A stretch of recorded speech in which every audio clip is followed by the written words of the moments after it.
ഹരേ കൃഷ്ണ മാതാജി, ഹരേ കൃഷ്ണ. ഓം നമോ ഭഗവതേ വാസുദേവായ, ഓം നമോ ഭഗവതേ വാസുദേവായ, ഓം നമോ ഭഗവതേ വാസുദേവായ. ഓം അജ്ഞാനതിമിരാന്തസ്യ ജ്ഞാനാഞ്ജനാശലാകയാ ചക്ഷുരുന്മീലിതം യേന തസ്മൈ ശ്രീ ഗുരവേ നമഃ.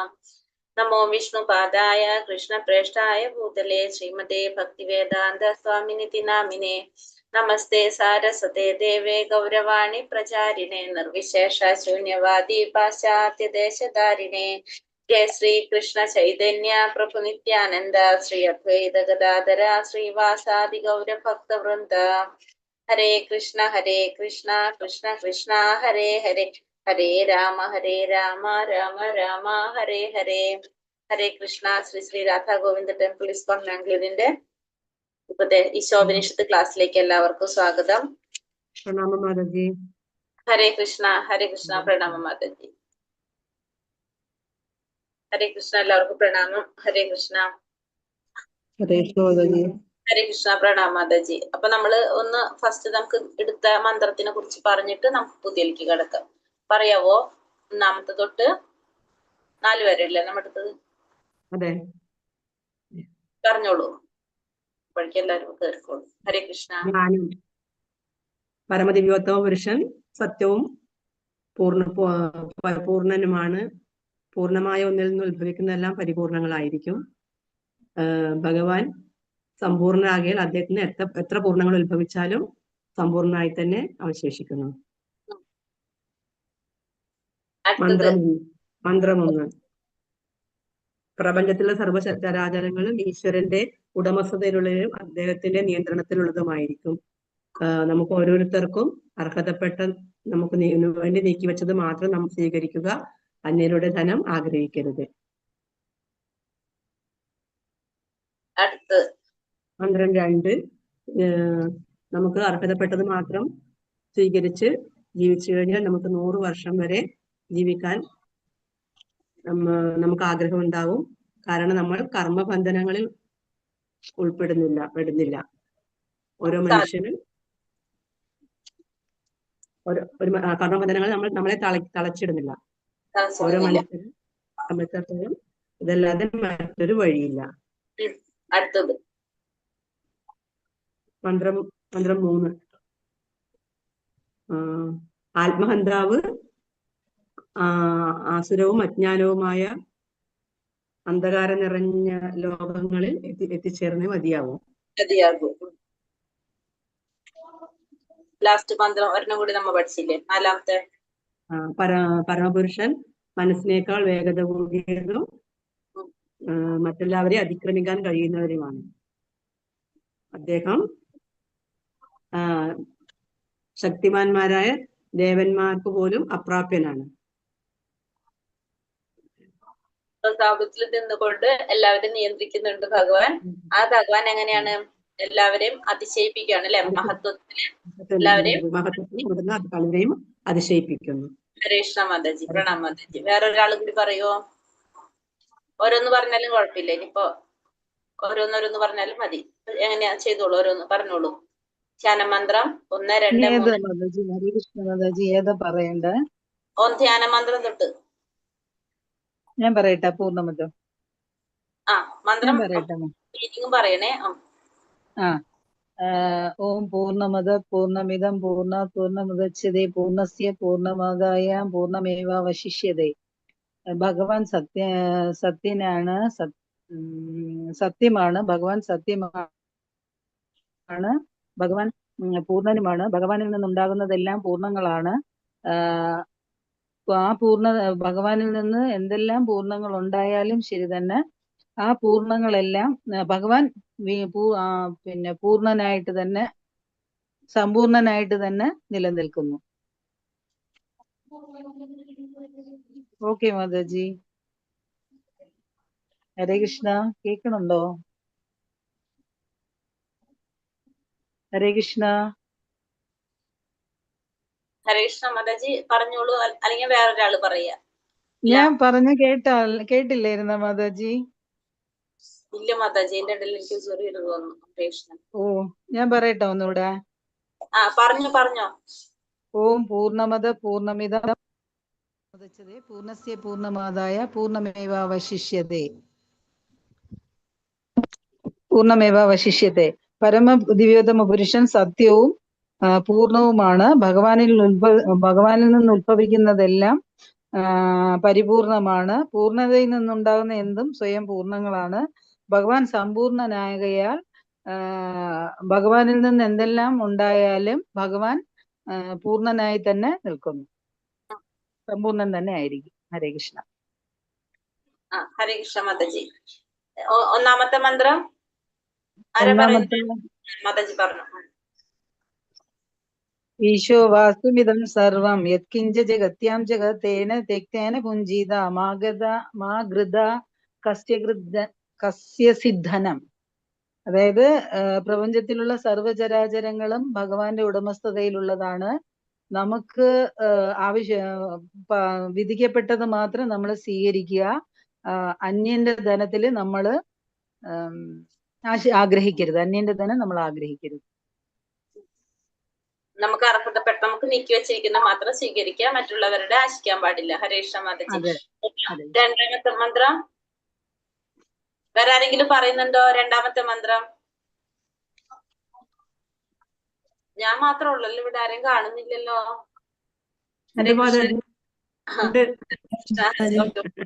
രണ്ടാമത്തെ മന്ത്രം വേറെ ആരെങ്കിലും പറയുന്നുണ്ടോ? ഇല്ലെങ്കിൽ മാതാജി പറയും. വേറെ ആരെങ്കിലും പറയാ? അതായത് ഭഗവാനിൽ നീക്കി വെച്ചതിലെ പ്രവൃത്തി തുടരുന്ന ഒരുവൻ 100 കണക്കിന് വർഷം ജീവിക്കാൻ അദ്ദേഹം ആഗ്രഹിക്കാം. കാരണം ഇത്തരം പ്രവർത്തനങ്ങൾ അദ്ദേഹത്തെ കർമ്മബന്ധനങ്ങളിൽ തളയ്ക്കുന്നില്ല. ഒരു മനുഷ്യനെ സംബന്ധിച്ചോളം ഇതല്ലാതെ മറ്റൊരു വഴിയുമില്ല. മന്ത്രം 2 കേക്കുണ്ടോ? മന്ത്രം 1 മാതാജി പറഞ്ഞു. രണ്ടാമത്തെ ഇപ്പൊ പറഞ്ഞത് മാതാജി ഏത് മന്ത്രയാ? ഭഗവാൻ 2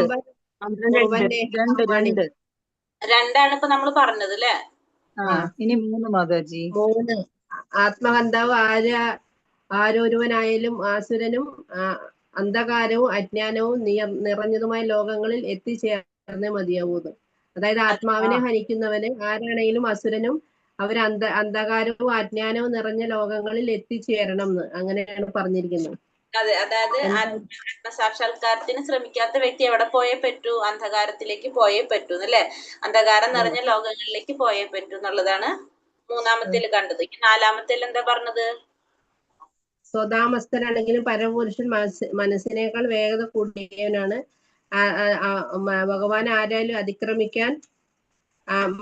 മറ്റെല്ലാവരെയും അതിക്രമിക്കാൻ ഭഗവാന് കഴിയും. ദേവന്മാരായ ശക്തരാണെങ്കിലും അദ്ദേഹം അപ്രാപ്യൻ തന്നെയാണ്. ഒരിടത്ത് സ്ഥിതനെങ്കിലും കാറ്റിന്റെയും മഴയുടെയും മറ്റും അതിദേവതകളെ നിയന്ത്രിക്കുന്നു. മഹത്വത്തിൽ അവിടുന്ന് സകലതിനെയും അതിശയിപ്പിക്കുന്നു. ഭഗവാന്റെ മഹത്വം എല്ലാവരും അതിശയിപ്പിക്കുന്നതാണ്. എല്ലാത്തിനും നിയന്ത്രിക്കുന്നതാണ് ഭഗവാൻ. എല്ലാവരും നിയന്താവാണ് അല്ലെ? ഹരേ കൃഷ്ണ. അപ്പൊ നമുക്കിന്ന് ഈ 5-മത്തെ മന്ത്രത്തിലേക്ക് കടക്കാം.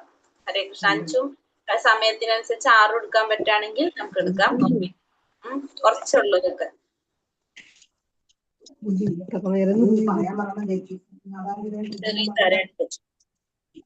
ഹരേ കൃഷ്ണ. ഭഗവതേ വാസുദേവായ തദേചതി തനൈചതി തദൂരേ തദന്തികേ തദന്തരസ്യ സർവസ്യ തദു സർവസ്യാസ ബാഹ്യതഃ. തദേചതി തനൈചതി തദൂരേ തദന്തികേ തദന്തരസ്യ സർവസ്യ തദു സർവസ്യാസ്യ ബാഹ്യതഃ. ചൊല്ലാം. ഹരേ കൃഷ്ണ. ഓരോരുത്തർ ചൊല്ലിക്കോളൂ. തദേജതി തനൈജതി തദ്ദൂരേ തദ്ദന്തികേ തദന്തരസ്യ സർവസ്യ തദു സർവസ്യാസ്യ ബാഹ്യതഃ. ഹരേ കൃഷ്ണ. തദേജതി തനൈജതി തദുരേ തദ്വന്ദികേ തദന്തര്യസ്യ സർവസ്യ തദു സർവസ്യാസ്യ ബാഹുതഃ. ഹരേ കൃഷ്ണ. തദേജതി തന്നൈജതി തദ്ദൂരേ തദ്വന്ദികേ തദന്തരസ്യ സർവസ്യ തദു സർവസ്യാസ്യ ബാഹ്യത. ഹരേ കൃഷ്ണ. ഹരേ തദേ കൃഷ്ണ. ജതി തന്നെ ദൂരെ തദ്വന്ദികെ തദന്തരസ്യ സർവസ്യ തദു സർവസ്യാസ്യ ബാഹ്യതഃ. ഹരേ കൃഷ്ണ.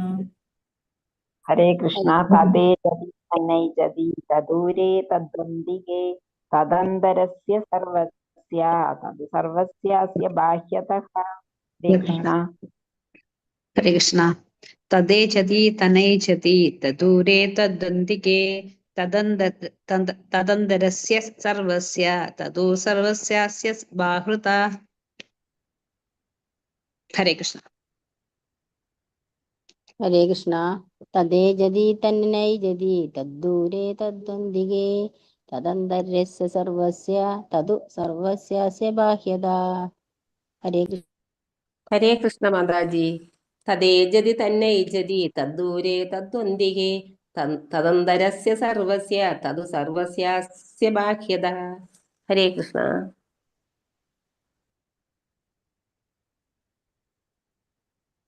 ഹരേ കൃഷ്ണ. ഇനി ആരെങ്കിലും ചൊല്ലാൻഡോ? ഹരേ കൃഷ്ണ. തദേ ജതി തന്നൈ ജതി തദൂരേ തദന്തികേ തദന്തരസ്യ സർവസ്യ തദു സർവസ്യാസ്യ ബാഹ്യതഃ.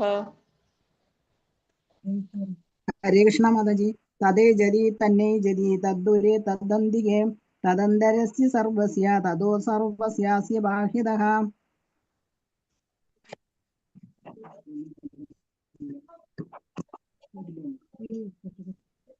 ഹരേ കൃഷ്ണ. കഴിഞ്ഞു എല്ലാവരും?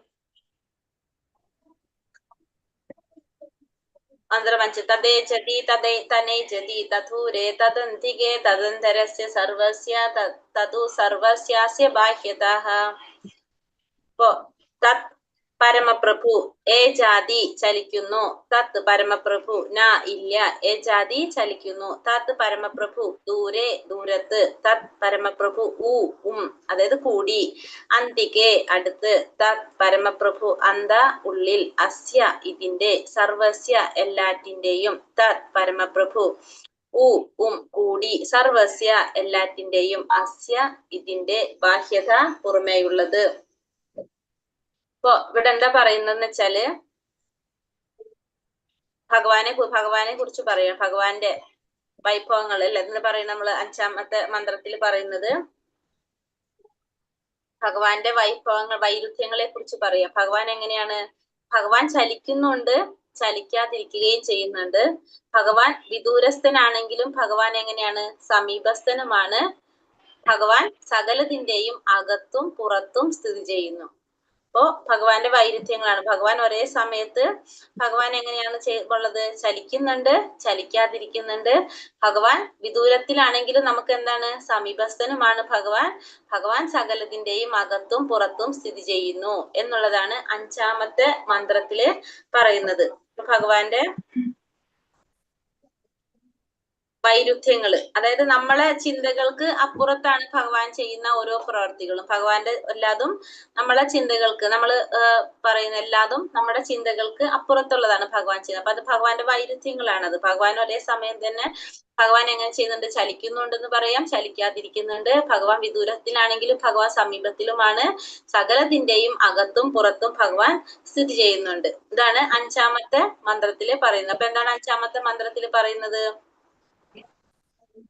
ഹരേ കൃഷ്ണ. 4ാമത്തെ മന്ത്രത്തിൽ നമ്മൾ ഭഗവാനെ കുറിച്ച് എങ്ങനെയാ പറഞ്ഞത്? ഭഗവാന്റെ ഏതാ കണ്ടത് നമ്മള്? വൈഭവങ്ങൾ അല്ലെ? ഭഗവാൻ സുധാമസ്തനാണ്. അതെ, അതാണ് നമ്മൾ കണ്ടത്. അപ്പൊ 5ാമത്തില് നമ്മൾ ഭഗവാന്റെ വൈരുദ്ധ്യങ്ങളാണ് നമുക്ക് മനസ്സിലാക്കുന്നത്. അപ്പൊ ഭഗവാൻ ഒരേ സമയം ചലിക്കുന്നുണ്ട്, ചലിക്കാതിരിക്കുന്നുണ്ട്. വിദൂരസ്ഥനാണ്, സമീപസ്ഥനാണ്. എല്ലാത്തിന്റെ അകത്തും പുറത്തും ഭഗവാൻ സ്ഥിതി ചെയ്യുന്നുണ്ട്. ഇതാണ് നമ്മള് 5ാമത്തെ മന്ത്രത്തിൽ പറയുന്നത്. ഹരേ കൃഷ്ണ. ഇനി ആ ഭാവാർത്ഥത്തിന്റെ ആ പാരഗ്രാഫ് ഒന്ന് വായിക്കാവോ ആരെങ്കിലും? വായിക്കാം. ഹരേ കൃഷ്ണ. ഭഗവാന്റെ അചിന്ത്യ ശക്തികളാൽ നിറവേറ്റപ്പെടുന്ന അതീന്ദ്രിയ കർമ്മങ്ങളെ കുറിച്ച് ഇവിടെ വിവരിക്കുന്നു. ഇവിടെ പറഞ്ഞിരിക്കുന്ന വൈരുദ്ധ്യങ്ങൾ അചിന്ത്യ ശക്തികളെ സമർത്ഥിക്കുന്നു. അവിടുന്ന് ചലിക്കുന്നു, എന്നാൽ ചലിക്കുന്നില്ല താനും. ഇത്തരം വൈരുദ്ധ്യം അവിടുത്തെ വർണ്ണനാതീതമായ ശക്തിവിശേഷത്തെ വെളിവാക്കുന്നു. നമ്മുടെ പരിമിതമായ അറിവിന്റെ വെളിച്ചത്തിൽ അത്തരം വൈരുദ്ധ്യങ്ങൾ ഉൾക്കൊള്ളാൻ പ്രയാസമായിരിക്കും. പരിമിതമായ ശേഷി കൊണ്ട് മാത്രമാണ് നാം ഭഗവാനെ മനസ്സിലാക്കുന്നത്. അവ്യക്തിഗത തത്വചിന്തകരായ മായാവാദക്കാർ ഭഗവാന്റെ അപൗരുഷേയ വ്യാപാരങ്ങൾ മാത്രം സ്വീകരിക്കുകയും സാകാര രൂപത്തിലുള്ള ലീലകളെ നിരാകരിക്കുകയും ചെയ്യുന്നു. എന്നാൽ ഭാഗവത സമ്പ്രദായക്കാർ പരമപ്രഭുവിന്റെ അചിന്ത്യ ശക്തികളെ സ്വീകരിക്കുന്നതിനാൽ അവിടുന്ന് ഒരേ സമയം സാകാരനും നിരാകാരനുമാണെന്ന് മനസ്സിലാക്കുന്നു. അചിന്ത്യമായ വൈഭവങ്ങൾ ഇല്ലാത്ത പക്ഷം പരമപുരുഷൻ എന്ന പദം തന്നെ അർത്ഥരഹിതമാകും. ഹരേ കൃഷ്ണ. ഹരേ കൃഷ്ണ മാതാജി. അപ്പൊ എന്താ ഇവിടെ പറഞ്ഞത്? ഭഗവാന്റെ ശക്തി വൈരുദ്ധ്യങ്ങളെ കുറിച്ച് അല്ലെ. ചലിക്കുന്നു, ചലിക്കുന്നില്ല താനും. ഇത്തരം വൈരുദ്ധ്യം അവിടുത്തെ വർണ്ണനാതീതമായ ശക്തിവിശേഷത്തെ വെളിവാക്കുന്നു. നമുക്ക് രൂപമില്ല എങ്കിൽ നമ്മൾ ഇരിക്കുന്നതും നടക്കുന്നതൊന്നും തന്നെ തിരിച്ചറിയാൻ നമുക്ക് സാധിക്കില്ല. ഭഗവാനെ നമുക്ക് കാണാൻ കഴിയാത്തതിന് കാരണം നമ്മുടെ അയോഗ്യത കൊണ്ടാണ് നമുക്ക് ഭഗവാനെ കാണാൻ സാധിക്കാത്തത്. ഭഗവാന് രൂപമില്ലാത്തത് കൊണ്ടല്ല നമുക്ക് കാണാത്തത്. നമ്മുടെ ഇന്ദ്രിയങ്ങൾ കൊണ്ട് നമുക്ക് എന്ത് സാധിക്കുന്നില്ല? ഭഗവാനെ ദർശിക്കാനായിട്ട് സാധിക്കുന്നില്ല. ശ്രീകൃഷ്ണൻ നാം മാതി ന ഭാവേദ്ഗ്രാഹ്യം ഇന്ദ്രിയ പറയുന്നത്, അതായത് നമ്മുടെ ഇന്ദ്രിയങ്ങൾ എങ്ങനെയാണ്? സേവോന്മുഖേഹി ജിഹ്വാതോ സ്വയമേവ സ്ഫുരത്യത എന്ന് പറയുന്നത് ഭക്തിരസംസ്കൃതത്തിൽ പറയുന്നത് അങ്ങനെയല്ല. അതായത് നമ്മുടെ ഇന്ദ്രിയങ്ങള് പരിപൂർണമായാല് ഭക്തിയുടെ സേവനം ചെയ്ത് പരിശുദ്ധമായാൽ മാത്രമേ നമുക്ക് ഭഗവാന്റെ നാമം, രൂപം, ഗുണം, ലീലകൾ ഇതൊക്കെ നമുക്ക് മനസ്സിലാക്കാനും അറിയാനും സാധിക്കുള്ളൂ, ഗ്രഹിക്കാൻ സാധിക്കുള്ളൂ. അല്ലാതെ നമുക്ക് ഭഗവാനെ കുറിച്ച് അറിയാനായിട്ട് യാതൊരു വഴിയില്ല, നമുക്ക് മനസ്സിലാക്കാനായിട്ട് സാധിക്കില്ല. അപ്പം നമ്മുടെ അയോഗ്യത കൊണ്ടാണ് നമുക്ക് ഭഗവാനെ കാണാനായിട്ട് സാധിക്കാത്തത്. അല്ലാതെ ഭഗവാന്റെ എന്താ പറയുന്ന ന്യൂനത അല്ല അത്, നമ്മുടെയാണ് ന്യൂനത അത്. അതുകൊണ്ടാണ് നമുക്ക് കാണാനായിട്ട് സാധിക്കാത്തത്. ഭഗവാൻ എന്താണ്? മായാവാദികൾ ഭഗവാന്റെ അപൗരുഷമായ വ്യാപാരങ്ങൾ സ്വീകരിക്കുകയും സകാര രൂപത്തിലുള്ള ലീലകളെ നിരാകരിക്കുകയും ചെയ്യുന്നതിനാൽ ഭാഗവത സമ്പ്രദായക്കാർ ഭഗവാൻ ഒരേ സമയം സകാരനും നിരാകാരനുമാണെന്ന് മനസ്സിലാക്കുന്നു. അപ്പൊ ഭഗവാൻ ഒരു രൂപമില്ല എന്ന് വിചാരിക്കുന്നവര് മായാവാദ സിദ്ധാന്തികളൊക്കെ എന്താണ്? ഭഗവാന്റെ സകാരത്തിലുള്ള കാര്യങ്ങൾ അവരെന്താ ചെയ്യണത്? അത് നിരാകരിക്കുകയാണ് ചെയ്യുന്നത്. ഭഗവാൻ ഒരു വ്യക്തിയായിട്ട് കാണാത്തത് കൊണ്ട് തന്നെ ഭഗവാൻ ഒരു രൂപമില്ല എന്ന് ചിന്തിക്കുന്നത് കൊണ്ട് അത്തരത്തിലുള്ള ലീലകളൊക്കെ അവർ റിജക്ട് ചെയ്യാണ്, അവർ നിരാകരിക്കുകയാണ് ചെയ്യുന്നത്.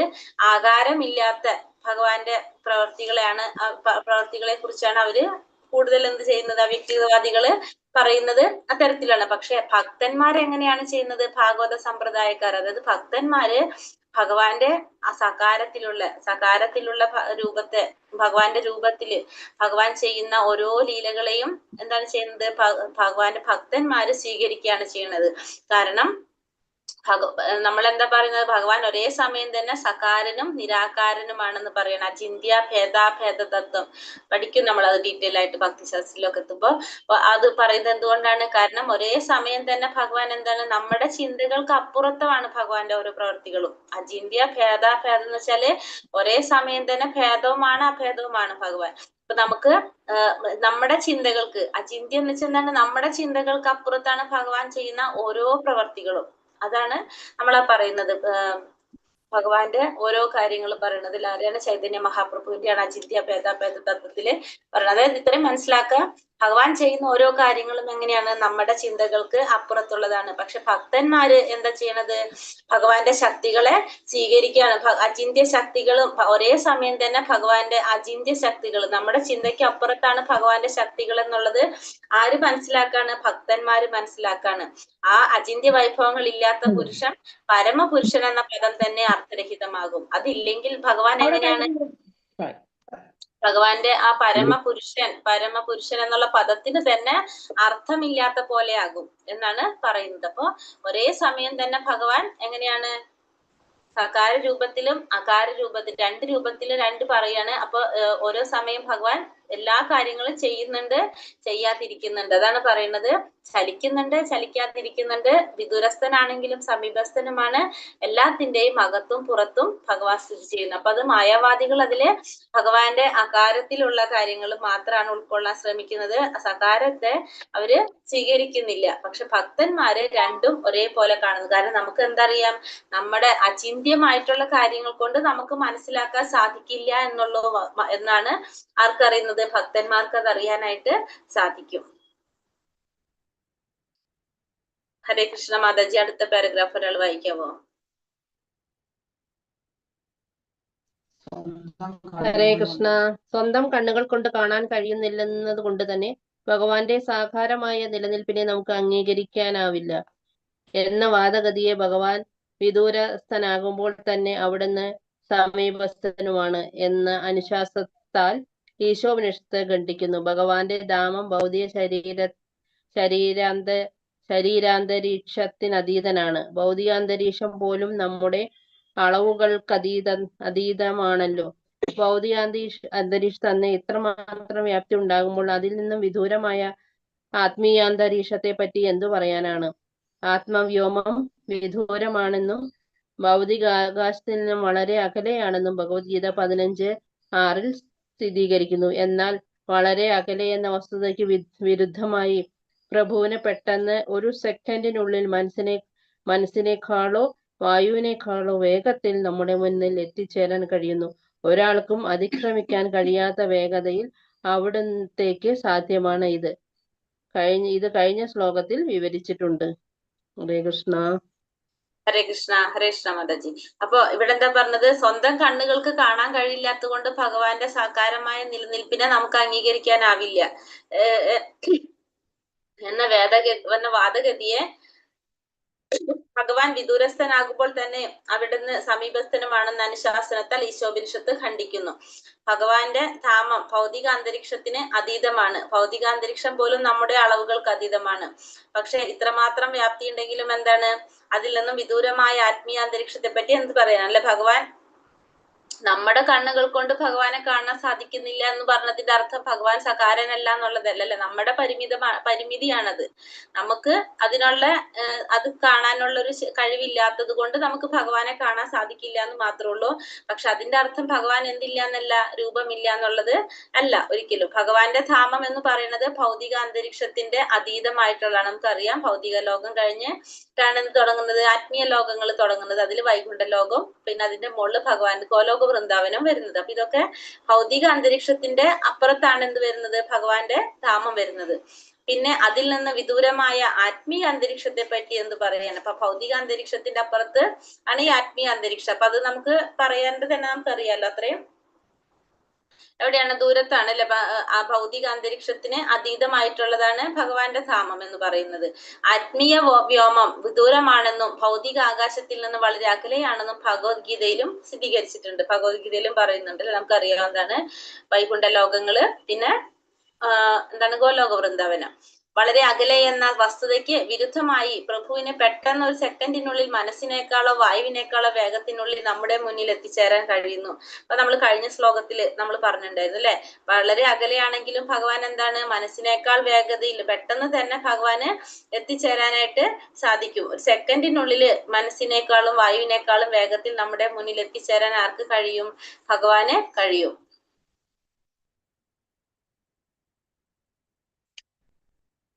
ഇപ്പൊ കഴിഞ്ഞ മന്ത്രത്തിൽ നമ്മൾ കണ്ടത് അതാണ്. വായുവിനേക്കാളും വേഗത്തിൽ നമ്മുടെ മുന്നിൽ എത്തിച്ചേരാനായിട്ട് കഴിയും. ഒരാൾക്കും അതിക്രമിക്കാൻ കഴിയാത്ത വേഗത്തിൽ എല്ലാതും ആർക്ക് സാധ്യമാണ്? ഭഗവാന് സാധ്യമാണെന്നുള്ളത് നമ്മൾ കഴിഞ്ഞ ശ്ലോകത്തിൽ കണ്ടിട്ടുണ്ട്. അപ്പൊ ഭഗവാൻ എങ്ങനെയാണ്? മനസ്സിനേക്കാൾ വേഗതയുള്ളവരാണ്. വായുവിനേക്കാളും എല്ലാത്തിനും വേഗതയിൽ ഭഗവാൻ എത്തിച്ചേരാനായിട്ട് സാധിക്കും. പക്ഷെ നമ്മുടെ കുറവ് കൊണ്ടാണ് നമുക്ക് എന്ത് മനസ്സിലാക്കാൻ സാധിക്കാത്തത്? അതൊന്നും മനസ്സിലാക്കാനായിട്ട് സാധിക്കാത്തത്. കാരണം നമ്മുടെ ഇന്ദ്രിയങ്ങൾ കൊണ്ട് ഇതൊന്നും ഗ്രഹിക്കാനായിട്ട് സാധിക്കില്ല. ഭഗവാൻ ആരാണ്? പരമപുരുഷനാണ്, പരമപ്രഭുവാണ് നമ്മൾ പറഞ്ഞു. അപ്പൊ ഭഗവാന്റെ ഗുണങ്ങളും ലീലകളൊക്കെ നമുക്ക് ഗ്രഹിക്കണമെങ്കിൽ എന്ത് വേണം? നമുക്ക് പരിശുദ്ധി ഉണ്ടെങ്കിൽ മാത്രമേ നമുക്ക് ഇതൊക്കെ മനസ്സിലാക്കാനായിട്ട് സാധിക്കുന്നുള്ളൂ. മൂഢന്മാർ ഭഗവാനെ ഒരു സാധാരണ ജീവനെ പോലെ കാണുന്നു. ഭൗതിക പ്രകൃതിയുടെ ഉൽപ്പന്നങ്ങളായ ഒരു ശരീരമാണ് അവിടത്തേതെന്ന് പണ്ഡിതന്മാർ വാദിക്കുന്നു. അപ്പൊ മൂഢന്മാരെന്താണെന്ന് ചിന്തിപ്പോ, മൂഢന്മാര് കാണുന്നത് ഒരു സാധാരണ ജീവനെ പോലെ, ഒരു സാധാരണ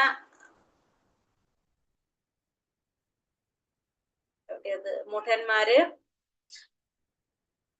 ഒരു സാധാരണ ജീവനെ പോലെ ഭൗതിക പ്രകൃതിയുടെ ഉൽപ്പന്നങ്ങളായ ഒരു ശരീരമാണ് അവിടത്തേതെന്ന് പണ്ഡിതന്മാരെന്ന് വിളിക്കപ്പെടുന്നവർ വാദിക്കുന്നു.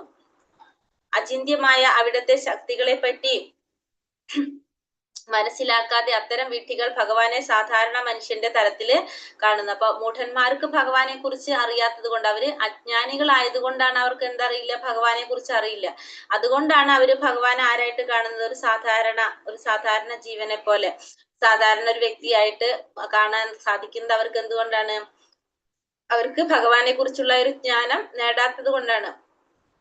ഭൗതിക പ്രകൃതിയുടെ ഉൽപ്പന്നങ്ങളായ ഒരു ശരീരമാണ് അവിടത്തേതെന്ന് പണ്ഡിതന്മാർ വാദിക്കുന്നു. അപ്പൊ ഭൗതിക പ്രകൃതിയുടെ, അതായത് പഞ്ചഭൂതങ്ങൾ കൊണ്ട് നിർമ്മിച്ച ഒരു ശരീരം തന്നെയാണ് ഭഗവാന്റേതെന്ന് അവര് വാദിക്കുകയാണ് ചെയ്യുന്നത്. എന്തുകൊണ്ടാണ് ഇപ്പൊ നമ്മൾ പറയില്ലേ, നമുക്ക് നമ്മളെ ശരീരത്തിൽ നമ്മൾ മുറിച്ചു കഴിഞ്ഞാൽ നമുക്ക് എന്താണ്, കുറെ ഞരമ്പ് കാണാൻ പറ്റും, ബ്ലഡ് കാണാൻ പറ്റും, ഇതൊക്കെ പറ്റും. ഭഗവാന്റെ ശരീരം മുറിച്ചു കഴിഞ്ഞതൊക്കെ പറ്റുമോ? ഭഗവാന്റെ ശരീരം മുറിക്കാൻ സാധിക്കുമോ? ഭഗവാന്റെ ആത്മാവും ശരീരവും തമ്മിൽ യാതൊരു വ്യത്യാസമില്ല. നമ്മൾ ഭഗവത്ഗീതയിൽ മനസ്സിലാക്കുന്നുണ്ട് അതൊക്കെ. നമുക്കറിയാം ഭഗവാന്റെ ശരീരവും ആത്മാവും തമ്മിൽ യാതൊരു വ്യത്യാസമില്ല. പക്ഷെ നമ്മുടെ ശരീരവും ആത്മാവും അങ്ങനെയല്ല. നമുക്ക് ജരാനരകൾ ബാധിക്കുന്നുണ്ട്. നമ്മുടെ ശരീരം എന്താണ്, ദേഹാന്തര പ്രാപ്തിയിലൂടെ അല്ലെ, നമുക്കറിയാം നമ്മള് ഒരു ശരീരത്തിൽ നിന്ന് മറ്റൊരു ശരീരത്തിലേക്ക് പോകുന്നുണ്ട്. കാരണം നമ്മളെ ശരീരം ഉപയോഗിക്കാൻ പറ്റാത്തൊരവസ്ഥ വരുമ്പോ ജീവാത്മാവ് എന്ത് ചെയ്യും, വേറൊരു ശരീരം സ്വീകരിക്കുന്നുണ്ട്. അപ്പൊ ആ ശരീരം, ഭൗതിക ശരീരം നശിച്ചു പോകും, വേറൊരു ശരീരം സ്വീകരിക്കേണ്ടതായിട്ട് വരും. പക്ഷെ ഭഗവാന് ജനന മരണങ്ങളില്ല, ഭഗവാന്റെ ശരീരവും ആത്മാവും തമ്മിൽ വ്യത്യാസമില്ല. അതുകൊണ്ട് തന്നെ ഭഗവാൻ എന്ത് ബാധിക്കുന്നില്ല, ജരാനരകളൊന്നും ഭഗവാനെ ബാധിക്കുന്നില്ല എന്നുള്ളത് ആർക്കറിയാം? മൂഢന്മാർക്ക് അറിയില്ല, പക്ഷെ ഭഗവാന്റെ ഭക്തന്മാർക്ക് അറിയാനായിട്ട് സാധിക്കും. അവിടുന്ന് അചിന്ത്യ ശക്തി നിറഞ്ഞവരാകിയാൽ അദ്ദേഹത്തിന് ഏത് മാധ്യമത്തിലൂടെയും നമ്മുടെ സേവനം സ്വീകരിക്കാനായിട്ട് സാധിക്കും.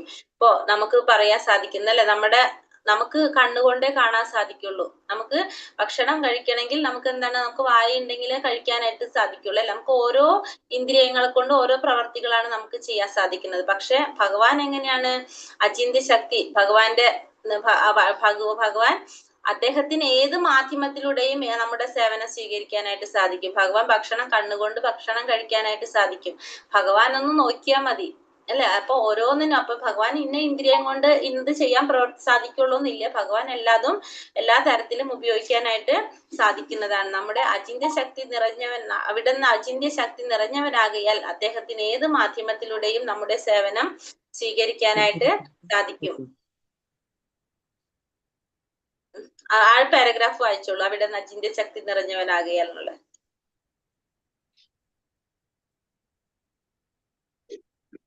ഹരേ കൃഷ്ണ. വായിച്ചോളൂ. അവിടുന്ന് അചിന്ത്യ ശക്തി നിറഞ്ഞവനാകിയാൽ അദ്ദേഹത്തിന് ഏത് മാധ്യമത്തിലൂടെയും നമ്മുടെ സേവനം സ്വീകരിക്കാൻ കഴിയും.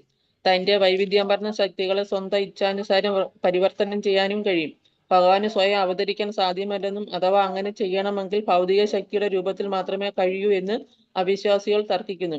അവിടുത്തെ വിവിധ ശക്തികളെ സ്വീകരിക്കുന്ന പക്ഷം ഈ വാദഗതി നിലനിൽക്കില്ല. ഭഗവാൻ ഭൗതിക ശക്തിയുടെ രൂപത്തിൽ നമുക്ക് മുമ്പിൽ പ്രത്യക്ഷനാവുകയാണെങ്കിൽ പോലും ഭൗതിക ഊർജത്തെ ആത്മീയ ഊർജവുമായി പരിവർത്തനം ചെയ്യിക്കാൻ അവിടത്തേക്ക് വിഷമമില്ല.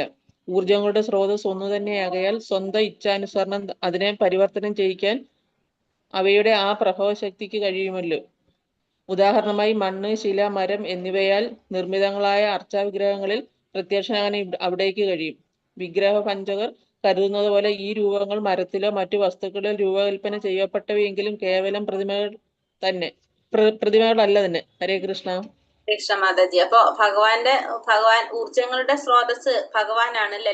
എല്ലാ ഊർജത്തിന്റെയും സ്രോതസ് എല്ലാം ഭഗവാനിൽ നിന്ന് തന്നെയാണ് വരുന്നത്. അപ്പൊ ഭഗവാന്റെ ഇച്ഛയ്ക്ക് അനുസരിച്ച് ഭഗവാൻ ഇതിനൊക്കെ പരിവർത്തനം ചെയ്യാനായിട്ട് ആർക്ക് സാധിക്കും? ഭഗവാന് സാധിക്കും. കാരണം എല്ലാത്തിന്റെയും ഉറവിടം ഭഗവാൻ തന്നെയാണ്. ഇപ്പൊ ഉദാഹരണം പറയുന്നത് എന്താണ്, നമ്മൾ ഭഗവാൻ വിഗ്രഹങ്ങളിൽ പ്രത്യക്ഷപ്പെടാനായിട്ട് സാധിക്കും. മണ്ണ് കൊണ്ടോ ശില കൊണ്ടോ മരം കൊണ്ടോ ലോഹം കൊണ്ട് എന്തുകൊണ്ട് ഉണ്ടാക്കിയതായാലും നിർമ്മിതമായിട്ടുള്ള വിഗ്രഹങ്ങളിൽ പ്രത്യക്ഷനാകാനായിട്ട് ആർക്ക് സാധിക്കും? ഭഗവാന് സാധിക്കും. ഭഗവാനെ സംബന്ധിച്ച് ഇതൊന്നും എന്താ പറയാ, വലിയ കാര്യമല്ല അല്ലെ. പക്ഷെ നമുക്ക് മനസ്സിലാകുന്നില്ല എന്ന് മാത്രമേ ഉള്ളൂ.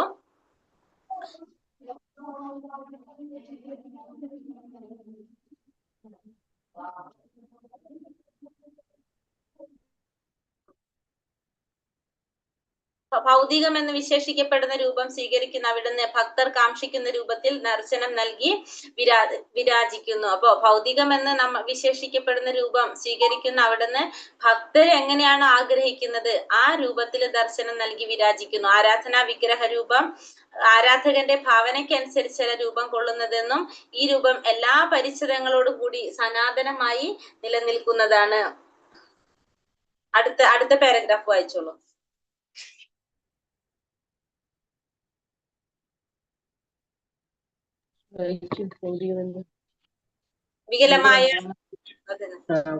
വികലമായ ഇന്നത്തെ ഭൗതിക സാഹചര്യത്തിൽ അവിശുദ്ധമായ കാഴ്ചപ്പാടുകൾക്ക് കാരണം പരമപ്രഭുവിനെ ദർശിക്കാൻ നമുക്ക് നമുക്കാവതല്ല. എങ്കിലും സ്വന്തം ഭക്തന്റെ സേവനം സ്വീകരിക്കുന്നതിനായി ഭൗതികമെന്ന് വിശേഷിക്കപ്പെടുന്ന രൂപം സ്വീകരിക്കുന്ന അവിടുന്ന് ഭക്തൻ കാക്ഷിക്കുന്ന രൂപത്തിൽ ദർശനം നൽകി വിരോചിക്കുന്നു. ഭക്തിയുടെ ഏറ്റവും താഴ്ന്ന പടിയിൽ കഴിയുന്ന അത്തരം ഭക്തന്മാർ പ്രതിമകളെ ആരാധിക്കുമെന്ന് കരുതി പോകരുത്.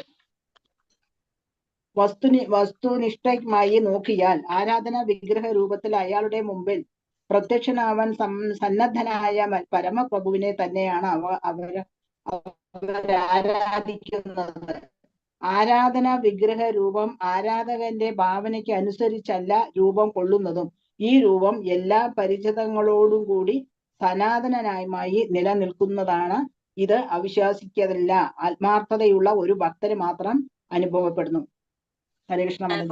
അപ്പൊ ഇവിടെ ഹരേ കൃഷ്ണ മാതാജി ഭഗവാൻ പറയണത് നമ്മൾ എങ്ങനെയാണോ ഭഗവാനെ ആരാധിക്കുന്നത് അല്ലെ, നമുക്ക് അതേ രീതിയിൽ ഭഗവാൻ നമുക്ക് എന്ത് തരാണ്, നമ്മളെ മുന്നില് ഭഗവാൻ ദർശനം നൽകാണ് ചെയ്യുന്നത്. അതായത് നമുക്ക് ഭഗവാനെ ദർശിക്കാനായിട്ട് എന്താണ് അവിശുദ്ധമായ കാഴ്ചപ്പാട് കാരണം ഭഗവാനെ ദർശിക്കാൻ നമുക്ക് സാധ്യമല്ല. നമ്മൾ പരിശുദ്ധി ഇല്ലാത്ത ഇന്ദ്രിയങ്ങൾ കൊണ്ട് നമുക്ക് ഭഗവാനെ കാണാൻ സാധിക്കില്ല. പക്ഷെ ഭക്തന്റെ സേവനം സ്വീകരിക്കാനായിട്ട് എന്ത് ചെയ്യാണ് ഭഗവാൻ ഭൗതികം എന്ന് വിശേഷിക്കപ്പെടുന്ന രൂപം സ്വീകരിക്കുന്നു. ഭക്തർ കാക്ഷിക്കുന്ന രൂപത്തില് ദർശനം നൽകി വിരാജിക്കുന്നു. അപ്പോ ഭഗവാൻ എന്താ ചെയ്യുന്നത്, ഭഗവാൻ അപ്പൊ അവിടെ ഭക്തന്മാർക്ക് ദർശനം നൽകാണ്. ഒരു ഭക്തൻ ആഗ്രഹിക്കുന്ന രൂപത്തില് ഭക്തൻ എങ്ങനെയാണോ കാണാൻ സാധിക്കുന്ന ആ രൂപത്തില് ഭഗവാൻ അവിടെ ദർശനം കൊടുക്കുകയാണ് അല്ലെ. അപ്പൊ ഭൗതികം എന്ന് വിശേഷിപ്പിക്കുന്ന രൂപത്തില് ഭഗവാൻ ദർശനം നൽകുക. എന്തിനാണ്, ആ ഭക്തന്റെ സേവനം സ്വീകരിക്കാൻ വേണ്ടിയിട്ട് ഭഗവാൻ ദർശനം നൽകുകയാണ് ചെയ്യുന്നത്. അപ്പൊ ഭക്തിയുടെ ഏറ്റവും താഴ്ന്ന പടിയിൽ കഴിയുന്ന അത്തരം ഭക്തന്മാർ പ്രതിമകളെ ആരാധിക്കുന്നു എന്ന് കരുതാൻ പറ്റില്ല. നമ്മള് ഒന്നാമത്തെ ലെവലിൽ പഠിച്ചിട്ടുണ്ടായിരുന്നു അല്ലെ, എന്താണ് ഒരു തപാൽ പെട്ടികളെ കുറിച്ച് നമ്മൾ പറഞ്ഞിട്ടുണ്ടായിരുന്നു. ഭഗവാൻ ശ്രീല പ്രഭുപാദർ ഒരു ഉദാഹരണം പറഞ്ഞതായിട്ട് ഓർമ്മയുണ്ടോ? ഭഗവത്ഗീതയില് തപാൽ ബോക്സുകൾ, പല സ്ഥലത്തും തപാൽ പെട്ടികൾ ഉണ്ടാകും. നമ്മൾ അതില് കത്തുകൾ ഇട്ട് കഴിഞ്ഞാൽ, അതായത് ആധികാരികമായിട്ട് എത്തേണ്ട സ്ഥലത്ത് തന്നെ അഡ്രസ് എഴുതിയിട്ടുള്ള കത്തുകൾ അവിടേക്ക് തന്നെ എത്തുന്നു പറഞ്ഞിട്ട് ഓർമ്മയുണ്ടോ? അത് ഒന്നാമത്തെ ലെവലിൽ നമ്മൾ പഠിച്ചത് ഓർമ്മയുണ്ട് മാതാജി, ഭഗവത്ഗീതയില്. അപ്പൊ അതേപോലെ തന്നെ ഇപ്പൊ അർച്ചാവിഗ്രഹം എന്ന് വെച്ചിട്ടുണ്ടെങ്കില് അർച്ചാവിഗ്രഹങ്ങൾ എന്തിനാണ് നമ്മൾ പറയുന്നത്, ഈ കലിയുഗത്തില് നമുക്ക് കാണാൻ സാധിക്കാവുന്ന രീതിയിൽ നമ്മളുടെ ഇന്ദ്രിയങ്ങൾ എന്താണ് പരിശുദ്ധമല്ല നമ്മൾ പറഞ്ഞപ്പോ നമുക്ക് ദർശിക്കാൻ സാധിക്കുന്നത് കലിയുഗത്തിൽ ഈ അർച്ചാവിഗ്രഹങ്ങളിലൂടെയാണ് നമുക്ക് ഭഗവാനെ ദർശിക്കാനായിട്ട് സാധിക്കുന്നത്. ആ അർച്ചാവിഗ്രഹം എന്ന് പറയുന്നത് ഭഗവാന്റെ പ്രതിനിധിയാണ്. അപ്പൊ നമ്മളെ ഈ അർച്ചാവിഗ്രഹത്തില് നമ്മള് എന്താണ് അർച്ചനകൾ നടത്തി കഴിഞ്ഞാല് അത് ആരിലാണ് എത്തുന്നത്, ഭഗവാനിലേക്ക് തന്നെയാണ് എത്തുന്നത്. അതല്ലാതെ എന്താ പറയാ അവ്യക്തിവാദികൾ അല്ലെങ്കിൽ ഭക്തന്മാര് ചിന്തിക്കുന്നത് പോലെ അതൊരു വെറും ഒരു പ്രതിമയല്ല. അത് ശരിക്കും അത് തന്നെയാണത്, ഭഗവാൻ തന്നെയാണത്. കാരണം നമുക്ക് ഈ കലിയുഗത്തിൽ നമുക്ക് ദർശിക്കാൻ സാധിക്കുന്നത് ഭഗവാനെ ഈ രൂപത്തിലാണ്. നമുക്ക് കാണാൻ സാധിക്കാവുന്ന രീതിയിൽ ഭഗവാൻ നമുക്ക് ദർശനം നൽകുകയാണ് ഈ വിഗ്രഹ രൂപത്തിലായിട്ട്. നമുക്ക് എപ്പോഴാണ് നമ്മൾ പരിശുദ്ധരാകുന്നത് അപ്പൊ നമുക്ക് ശരിക്കും ഏത് രീതിയിൽ ദർശിക്കാൻ സാധിക്കും, ഭഗവാനെ ശരിക്കും ഒരു വ്യക്തിയായിട്ട് നമ്മളെ മുന്നിൽ നമുക്ക് കാണാനായിട്ട് സാധിക്കും. ഈ കലിയുഗത്തിൽ നമുക്ക് ഭഗവാന്റെ ദർശനം കിട്ടുന്നത് എങ്ങനെയാണ്, വിഗ്രഹ രൂപത്തിലാണ് കിട്ടുന്നത്. അപ്പൊ നമ്മുടെ ഭാവനയ്ക്ക് അനുസരിച്ച് നമ്മൾ ആഗ്രഹിക്കുന്ന രീതിയിൽ ഭഗവാൻ നമ്മുടെ സേവനം സ്വീകരിക്കാൻ വേണ്ടിയിട്ട് ഭഗവാൻ ഒരു വിഗ്രഹ രൂപത്തില് അത് നമ്മളെ മുന്നിൽ നമുക്ക് കാണാണ് ചെയ്യുന്നത് അല്ലെ. നമ്മള് നമ്മുടെ സേവനം സ്വീകരിക്കാൻ വേണ്ടിയിട്ട് ഭൗതികമായിട്ടുള്ളതെന്ന് വിശേഷിപ്പിക്കുന്ന രൂപം ഭഗവാൻ കൈക്കൊള്ളാണ് ചെയ്യുന്നത് ഇവിടെ. അപ്പോ ഭഗവാൻ എങ്ങനെയാണ്, ഭഗവാൻ ഒരു ഭക്തന്റെ സേവനം സ്വീകരിക്കാൻ വേണ്ടിയിട്ട് ഭഗവാൻ അത് ചെയ്യണം. അപ്പൊ നമുക്ക് വേണ്ടിയിട്ട് ഭഗവാൻ എന്തായിട്ട് മാറാണ്, ഭൗതികമായ രൂപത്തിലേക്ക് കാണാണ് ചെയ്യുന്നത്. അപ്പൊ നമ്മുടെ ഒരു ഭാവനയനുസരിച്ച് ആരാധനാ വിഗ്രഹ രൂപം ഒരു ആരാധകന്റെ ഭാവനയ്ക്ക് അനുസരിച്ചല്ല രൂപം കൊള്ളുന്നത്, എല്ലാ പരിച്ഛേദങ്ങളോടും കൂടി. അത് ശരിക്കും എങ്ങനെയാണ്, സനാതനമായിട്ട് നിലനിൽക്കുന്നത് തന്നെയാണ് അത് ഭഗവാന്റെ, അത് നിലനിൽക്കുന്നതാണ്. പക്ഷെ അവിശ്വാസിക്കല്ലത്, ആത്മാർത്ഥയുള്ള ഒരു ഭക്തന് മാത്രമാണ് ഇത് അനുഭവപ്പെടുന്നത്. ഇത് അനുഭവപ്പെടുന്നത് ആർക്കാണ്, ഒരു ഭക്തനാണ് ഇതെല്ലാം മനസ്സിലാക്കാൻ സാധിക്കുന്നത്. പക്ഷെ ഒരു വിശ്വാസമില്ലാത്തൊരു വ്യക്തിക്ക് ഇതൊന്നും മനസ്സിലാക്കാനായിട്ട് സാധിക്കില്ല. സമർപ്പിതാത്മാക്കളല്ലാത്തവർക്ക് അവിടുന്ന് അതിവിദൂരസ്ഥനും അപ്രാപ്യനും തന്നെ. അർപ്പിതാത്മാക്കൾക്ക് അവിടുന്ന് സദാപ്രാപ്യനാണ്. അപ്പോ ഭഗവാനെ കുറിച്ച് മനസ്സിലാക്കാത്തവർക്ക് അല്ലെങ്കിൽ അറിയാത്തവർക്ക് ഭഗവാൻ എപ്പോഴും എങ്ങനെ തന്നെയാണ്, വിദൂരസ്ഥൻ തന്നെയാണ്, പക്ഷെ അപ്രാപ്യനാണ്. പക്ഷെ അർപ്പിതാത്മാക്കൾക്ക്, ഭഗവാനെ സ്വയം സമർപ്പിച്ചവർക്ക് ഭഗവാൻ എപ്പോഴും എങ്ങനെയാണ്, സദാ പ്രാപ്യനായിരിക്കും. ഭഗവാൻ എപ്പോഴും അവർക്ക് പ്രാപ്യനായിരിക്കും, അല്ലാത്തവർക്ക് ഭഗവാൻ അപ്രാപ്യനായിരിക്കും. സകല ശക്തികളുടെയും നിയന്താവായതിനാൽ അവിടുന്ന് അതിന്റെ സ്വാധീനത്തിന് വശംവദനാകുന്നില്ല. അതിനാൽ ആ ശക്തിയുടെ ഗുണങ്ങൾ ഒന്നും തന്നെ ബാധിക്കാതെ സ്വന്തം ഇഷ്ടാനുസരണം ആ ഓജസ്സിനെ അവിടത്തേക്ക് പ്രയോജനപ്പെടുത്താൻ കഴിയും. ഈ അർത്ഥത്തിൽ ഭഗവാൻ അവിടുന്ന് നിർഗുണനാണ്. അപ്പൊ ഭഗവാനെ നമ്മൾ നിർഗുണൻ എന്ന് പറയുന്നുണ്ട് അല്ലെ. എല്ലാ ഗുണങ്ങളും പറയാ, നമുക്ക് ഈ ത്രിഗുണങ്ങളുടെ നാഥൻ ആര് തന്നെയാണ്, ഭഗവാൻ തന്നെയാണ്. പക്ഷെ ആ ഗുണങ്ങളൊന്നും ആരെ ബാധിക്കുന്നില്ല, ഭഗവത്ഗീതയിൽ നമ്മൾ പഠിക്കുന്നുണ്ട്. അതൊന്നും നമ്മളെ ഭഗവാനെ ബാധിക്കുന്നില്ല.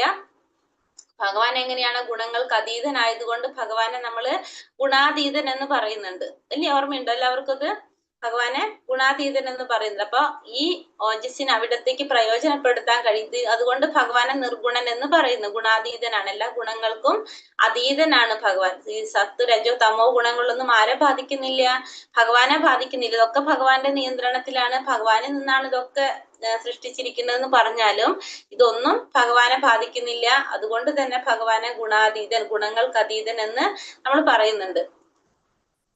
ഹരേ കൃഷ്ണ. ആ പാരഗ്രാഫ് വായിക്കോ, ഇതുമായി ബന്ധപ്പെട്ട ശാസ്ത്രങ്ങളിൽ.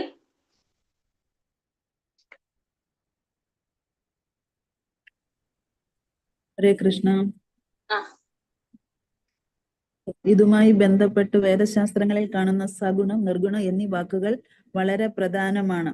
ഇന്ദ്രിയ ഗോചരങ്ങളായ ഗുണങ്ങളോടുകൂടി അവിടുന്ന് അവതരിക്കുമ്പോൾ അവിടുത്തെ രൂപം ഭൗതികമാണെന്നും അവിടുത്തെ രൂപം ഭൗതിക പ്രകൃതിയുടെ നിയമങ്ങൾക്ക് വിധേയമാണെന്നുമല്ല സഗുണം എന്ന പദം അർത്ഥമാക്കുന്നത്. അദ്ദേഹത്തിന് ഭൗതികാത്മികമായ ശക്തികൾ തമ്മിൽ വേർതിരിവില്ല. കാരണം എല്ലാ ശക്തികളുടെയും പ്രഭവസ്ഥാനം അവിടുന്ന് തന്നെ. സകല ശക്തികളുടെയും നിയന്ത്രാവായതിനാൽ അവിടുന്ന് അതിന്റെ സ്വാധീനത്തിന് വശംവദനാകുന്നുമില്ല. ഭൗതിക ശക്തി അവിടുത്തെ കൽപ്പനയ്ക്കനുസരിച്ചാണ് പ്രവർത്തിക്കുന്നത്.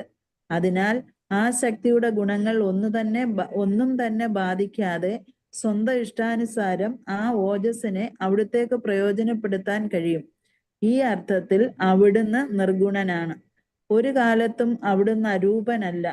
അവിടുത്തെ അമൂർത്തഭാവമായ ബ്രഹ്മജ്യോതിസ്, സൂര്യന്റെ രശ്മികൾ, സൂര്യദേവന്റെ പ്രഭാപരിവേഷണം എന്ന പോലെ അവിടുത്തെ പ്രഭാപരിവേഷമാണ്. ഹരേ കൃഷ്ണ. ഹരേ കൃഷ്ണ മാതാജി. ഇവിടെ ഒരു ചെറിയൊരു ഇതുണ്ട്. അതായത് ഇവിടെ രണ്ട് കാര്യങ്ങൾ പറഞ്ഞു. നമ്മൾ പറഞ്ഞ നിർഗുണം അതല്ല പറയുന്നു ഇവിടെ. സഗുണം, നിർഗുണം, ഇതുമായി ബന്ധപ്പെട്ട് വേദശാസ്ത്രങ്ങളിൽ കാണുന്ന സഗുണം, നിർഗുണം എന്നീ വാക്കുകൾ പറയുന്നത് എന്താണ് ഇവിടെ പറഞ്ഞത്? ഇന്ദ്രിയ ഗോചരമായ ഗുണങ്ങളോട് കൂടി അവിടുന്ന് അവതരിക്കുമ്പോൾ അവിടുത്തെ രൂപം ഭൗതികമാണെന്നും അവിടുത്തെ രൂപം ഭൗതിക പ്രകൃതിയുടെ നിയമങ്ങൾക്ക് വിധേയമാണെന്നുമല്ല സഗുണം എന്നതുകൊണ്ട് അർത്ഥമാക്കുന്നത്. അപ്പൊ സഗുണം എന്ന് പറയുന്നത് ഇവിടെ പറയുന്നത് എന്താണ്? ഭഗവാൻ അവതരിക്കുമ്പോ ഭഗവാൻ എല്ലാ ഗുണങ്ങളോടും കൂടിയിട്ട്, ഇന്ദ്രിയ ഗോചരമായിട്ടുള്ള എല്ലാ ഗുണങ്ങളും കൂടി ഭഗവാൻ അവതരിക്കുമ്പോ ഭഗവാന്റെ രൂപം ഭൗതികമാണ്, ഭൗതിക പ്രകൃതിയുടെ നിയമങ്ങൾക്ക് വിധേയമാണ് എന്നല്ല സഗുണം എന്ന് പറയുന്നത്. ഭൗതിക ആധ്യാത്മിക ശക്തികൾ തമ്മിൽ വേർതിരിവില്ല. കാരണം എല്ലാ ശക്തികളുടെയും പ്രഭവസ്ഥാനം ഭഗവാൻ തന്നെയാണ്. അപ്പൊ ഭഗവാന് ഇതൊന്നും വശംവദനാകുന്നില്ല. പറഞ്ഞത് തന്നെ ഒന്ന് വേറെ രീതിയിൽ പറയാണ്. അപ്പൊ ഭഗവാൻ ഇതൊന്നും ബാധിക്കുന്നില്ല. അതുകൊണ്ടാണ് ഭഗവാനെ സഗുണൻ എന്ന് പറയുന്നത്. പിന്നെ അത് മാത്രമല്ല, ഇഷ്ടാനുസരണം ആ ഓജസ്സിനെ ഭഗവാന് പ്രയോജനപ്പെടുത്താൻ കഴിയുന്ന അർത്ഥത്തിൽ ഭഗവാൻ എങ്ങനെയാണ്? നിർഗുണനാണ്. അപ്പൊ ഭഗവാന്റെ ഇഷ്ടത്തിനനുസരിച്ച് ഇതിനെ പ്രയോജനപ്പെടുത്താൻ സാധിക്കുന്നത് കൊണ്ട് നമുക്ക് എന്ത് പറയാം? നിർഗുണനാണെന്ന് പറയാം. അതായത് നമ്മളാ പറഞ്ഞത് തന്നെ ഒന്നും കൂടി വേറെ രീതിയിൽ പറഞ്ഞു തരാണ്. അതൊന്നും ഭഗവാനെ ബാധിക്കുന്നില്ല. നമ്മള് ഈ ത്രിഗുണങ്ങളൊന്നും ഭഗവാനെ ബാധിക്കുന്നില്ല.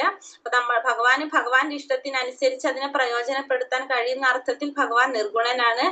അതേപോലെ തന്നെ ഇവിടെ സഗുണൻ എന്ന് പറയുന്നത് ഈ ഭൗതിക പ്രകൃതിയുടെ നിയമങ്ങള് ഇത് തമ്മില് ഭൗതികമായിട്ടുള്ളതും ആധ്യാത്മികമായിട്ടുള്ള ശക്തികളും തമ്മില് ഒരു തരത്തിലും വേർതിരിവില്ല. എല്ലാ ശക്തികളുടെ പ്രഭവസ്ഥാനം ഭഗവാൻ തന്നെയാണ്. എല്ലാത്തിന്റെയും നിയന്താവായത് കൊണ്ട് തന്നെ ഭഗവാൻ ഇതിനെന്ത് സംഭവിക്കുന്നില്ല? ഇതിന്റെ ശക്തികൾക്ക് ഇതിന്റെ സ്വാധീനത്തിൽ വരുന്നില്ല. അതുകൊണ്ട് ഭഗവാനെ സഗുണം എന്ന് പറയുന്നത്. സഗുണം നിർഗുണം പറഞ്ഞിരിക്കുന്നത് ഇത്ര തന്നെ. ഇത് ഭഗവാനെ ബാധിക്കുന്നില്ല ഒരിക്കലും. ഭഗവാനാണ് ഇതിന്റെ നിയന്താവെങ്കിലും ഭഗവാനെ ഇത് ബാധിക്കുന്നില്ല. ഭഗവാൻ എന്ത് ചെയ്യാൻ സാധിക്കും? ഭഗവാന്റെ ഇഷ്ടത്തിനനുസരിച്ച് അതിനെന്ത് ചെയ്യാനായിട്ട് സാധിക്കും? പ്രയോജനപ്പെടുത്താനായിട്ട് കഴിയും. അതിന് ഇതിന്റെ നിയമങ്ങൾക്ക് ഭഗവാൻ വിധേയനാകുന്നില്ല.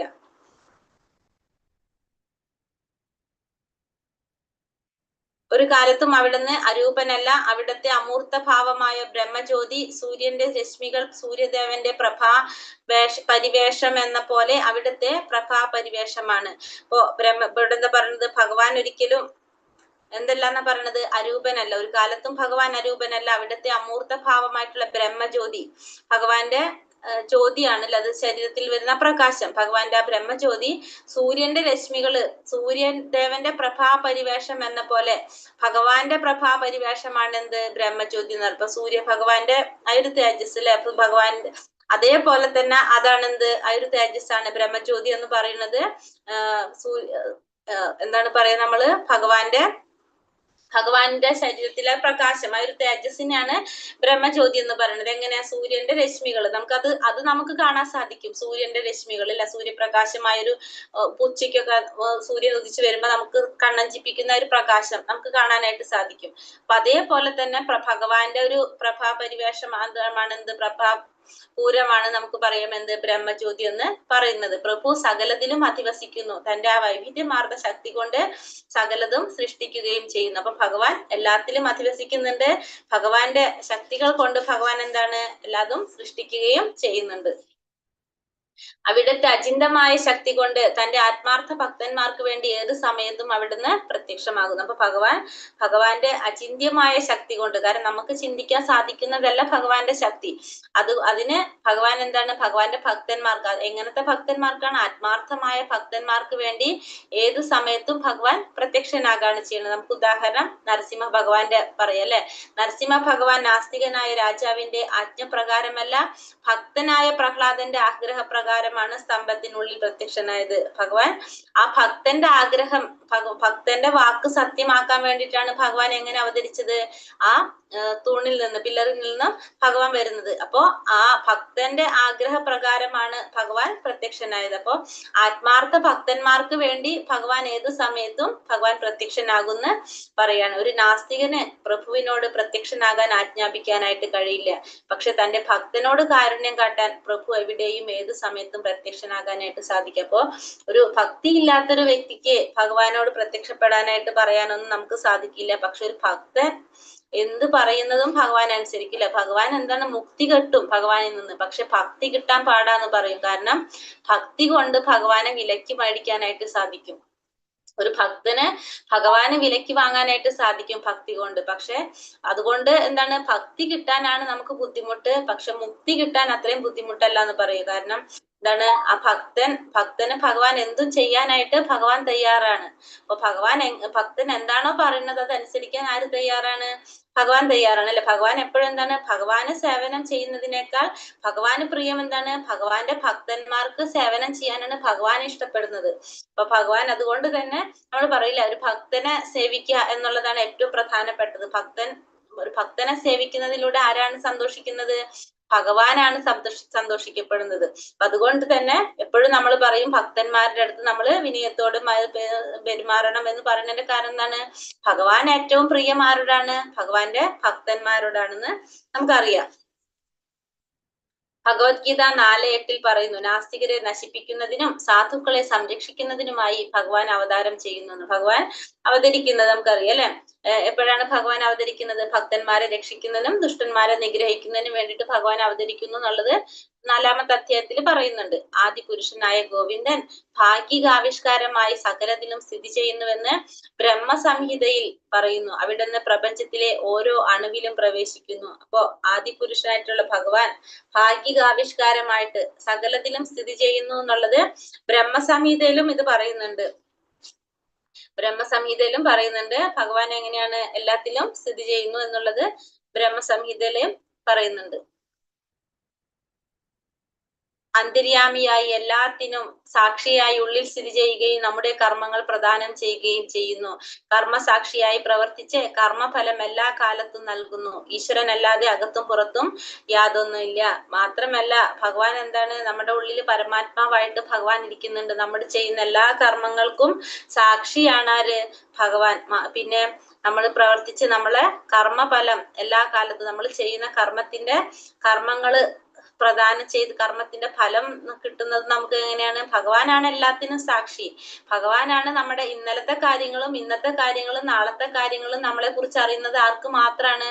ഭഗവാന് മാത്രമാണ്. നമുക്ക് പോലും അറിയില്ല നമ്മൾ ചെയ്യുന്ന കാര്യങ്ങൾ അല്ലെ. ഇന്നലെ നമ്മൾ എന്ത് ചെയ്തു എന്നുള്ളത്, കഴിഞ്ഞ ജന്മത്തിൽ നമ്മൾ എന്ത് ചെയ്തു എന്നുള്ളത് നമുക്ക് അറിയില്ല, ഭഗവാൻ അറിയുള്ളൂ. അടുത്ത ജന്മത്തിൽ നമ്മൾ എന്താ ചെയ്യാൻ പോകുന്നതെന്നും ആർക്കേ അറിയുള്ളൂ? ഭഗവാനെ അറിയുന്നുള്ളൂ. അപ്പൊ എല്ലാതും അറിയുന്നത് ആർക്കാണ്? ഭഗവാന് മാത്രമാണ് എല്ലാതും അറിയുന്നത്. നമ്മൾ ചെയ്യുന്ന എല്ലാ പ്രവർത്തികൾക്കും സാക്ഷി ആരാണ്? ഭഗവാൻ തന്നെയാണ്. അപ്പോ സാക്ഷിയായി പ്രവർത്തിച്ച് കർമ്മഫലം എല്ലാ കാലത്തും നൽകുന്നതും ഭഗവാനാണ്. ഈശ്വരനല്ലാതെ അകത്തും പുറത്തും യാതൊന്നും തന്നെ ഇല്ല.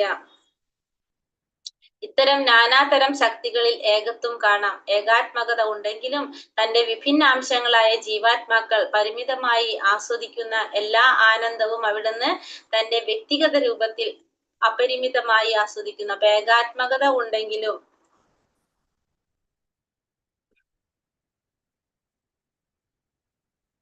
ഏകാത്മകത ഉണ്ടെങ്കിലും തന്റെ വിഭിന്ന അംശങ്ങളായ ജീവാത്മാക്കൾ പരിമിതമായി ആസ്വദിക്കുന്ന എല്ലാ ആനന്ദവും അവിടുന്ന് തന്റെ വ്യക്തിഗത രൂപത്തിൽ അപരിമിതമായി ആസ്വദിക്കുന്നു. അപ്പോ ഭഗവാൻ എന്താ പറയുന്നത്? ഈശ്വരനല്ലാതെ അകത്തും പുറത്തും യാതൊന്നുമില്ലെന്നതാണ് വസ്തുത.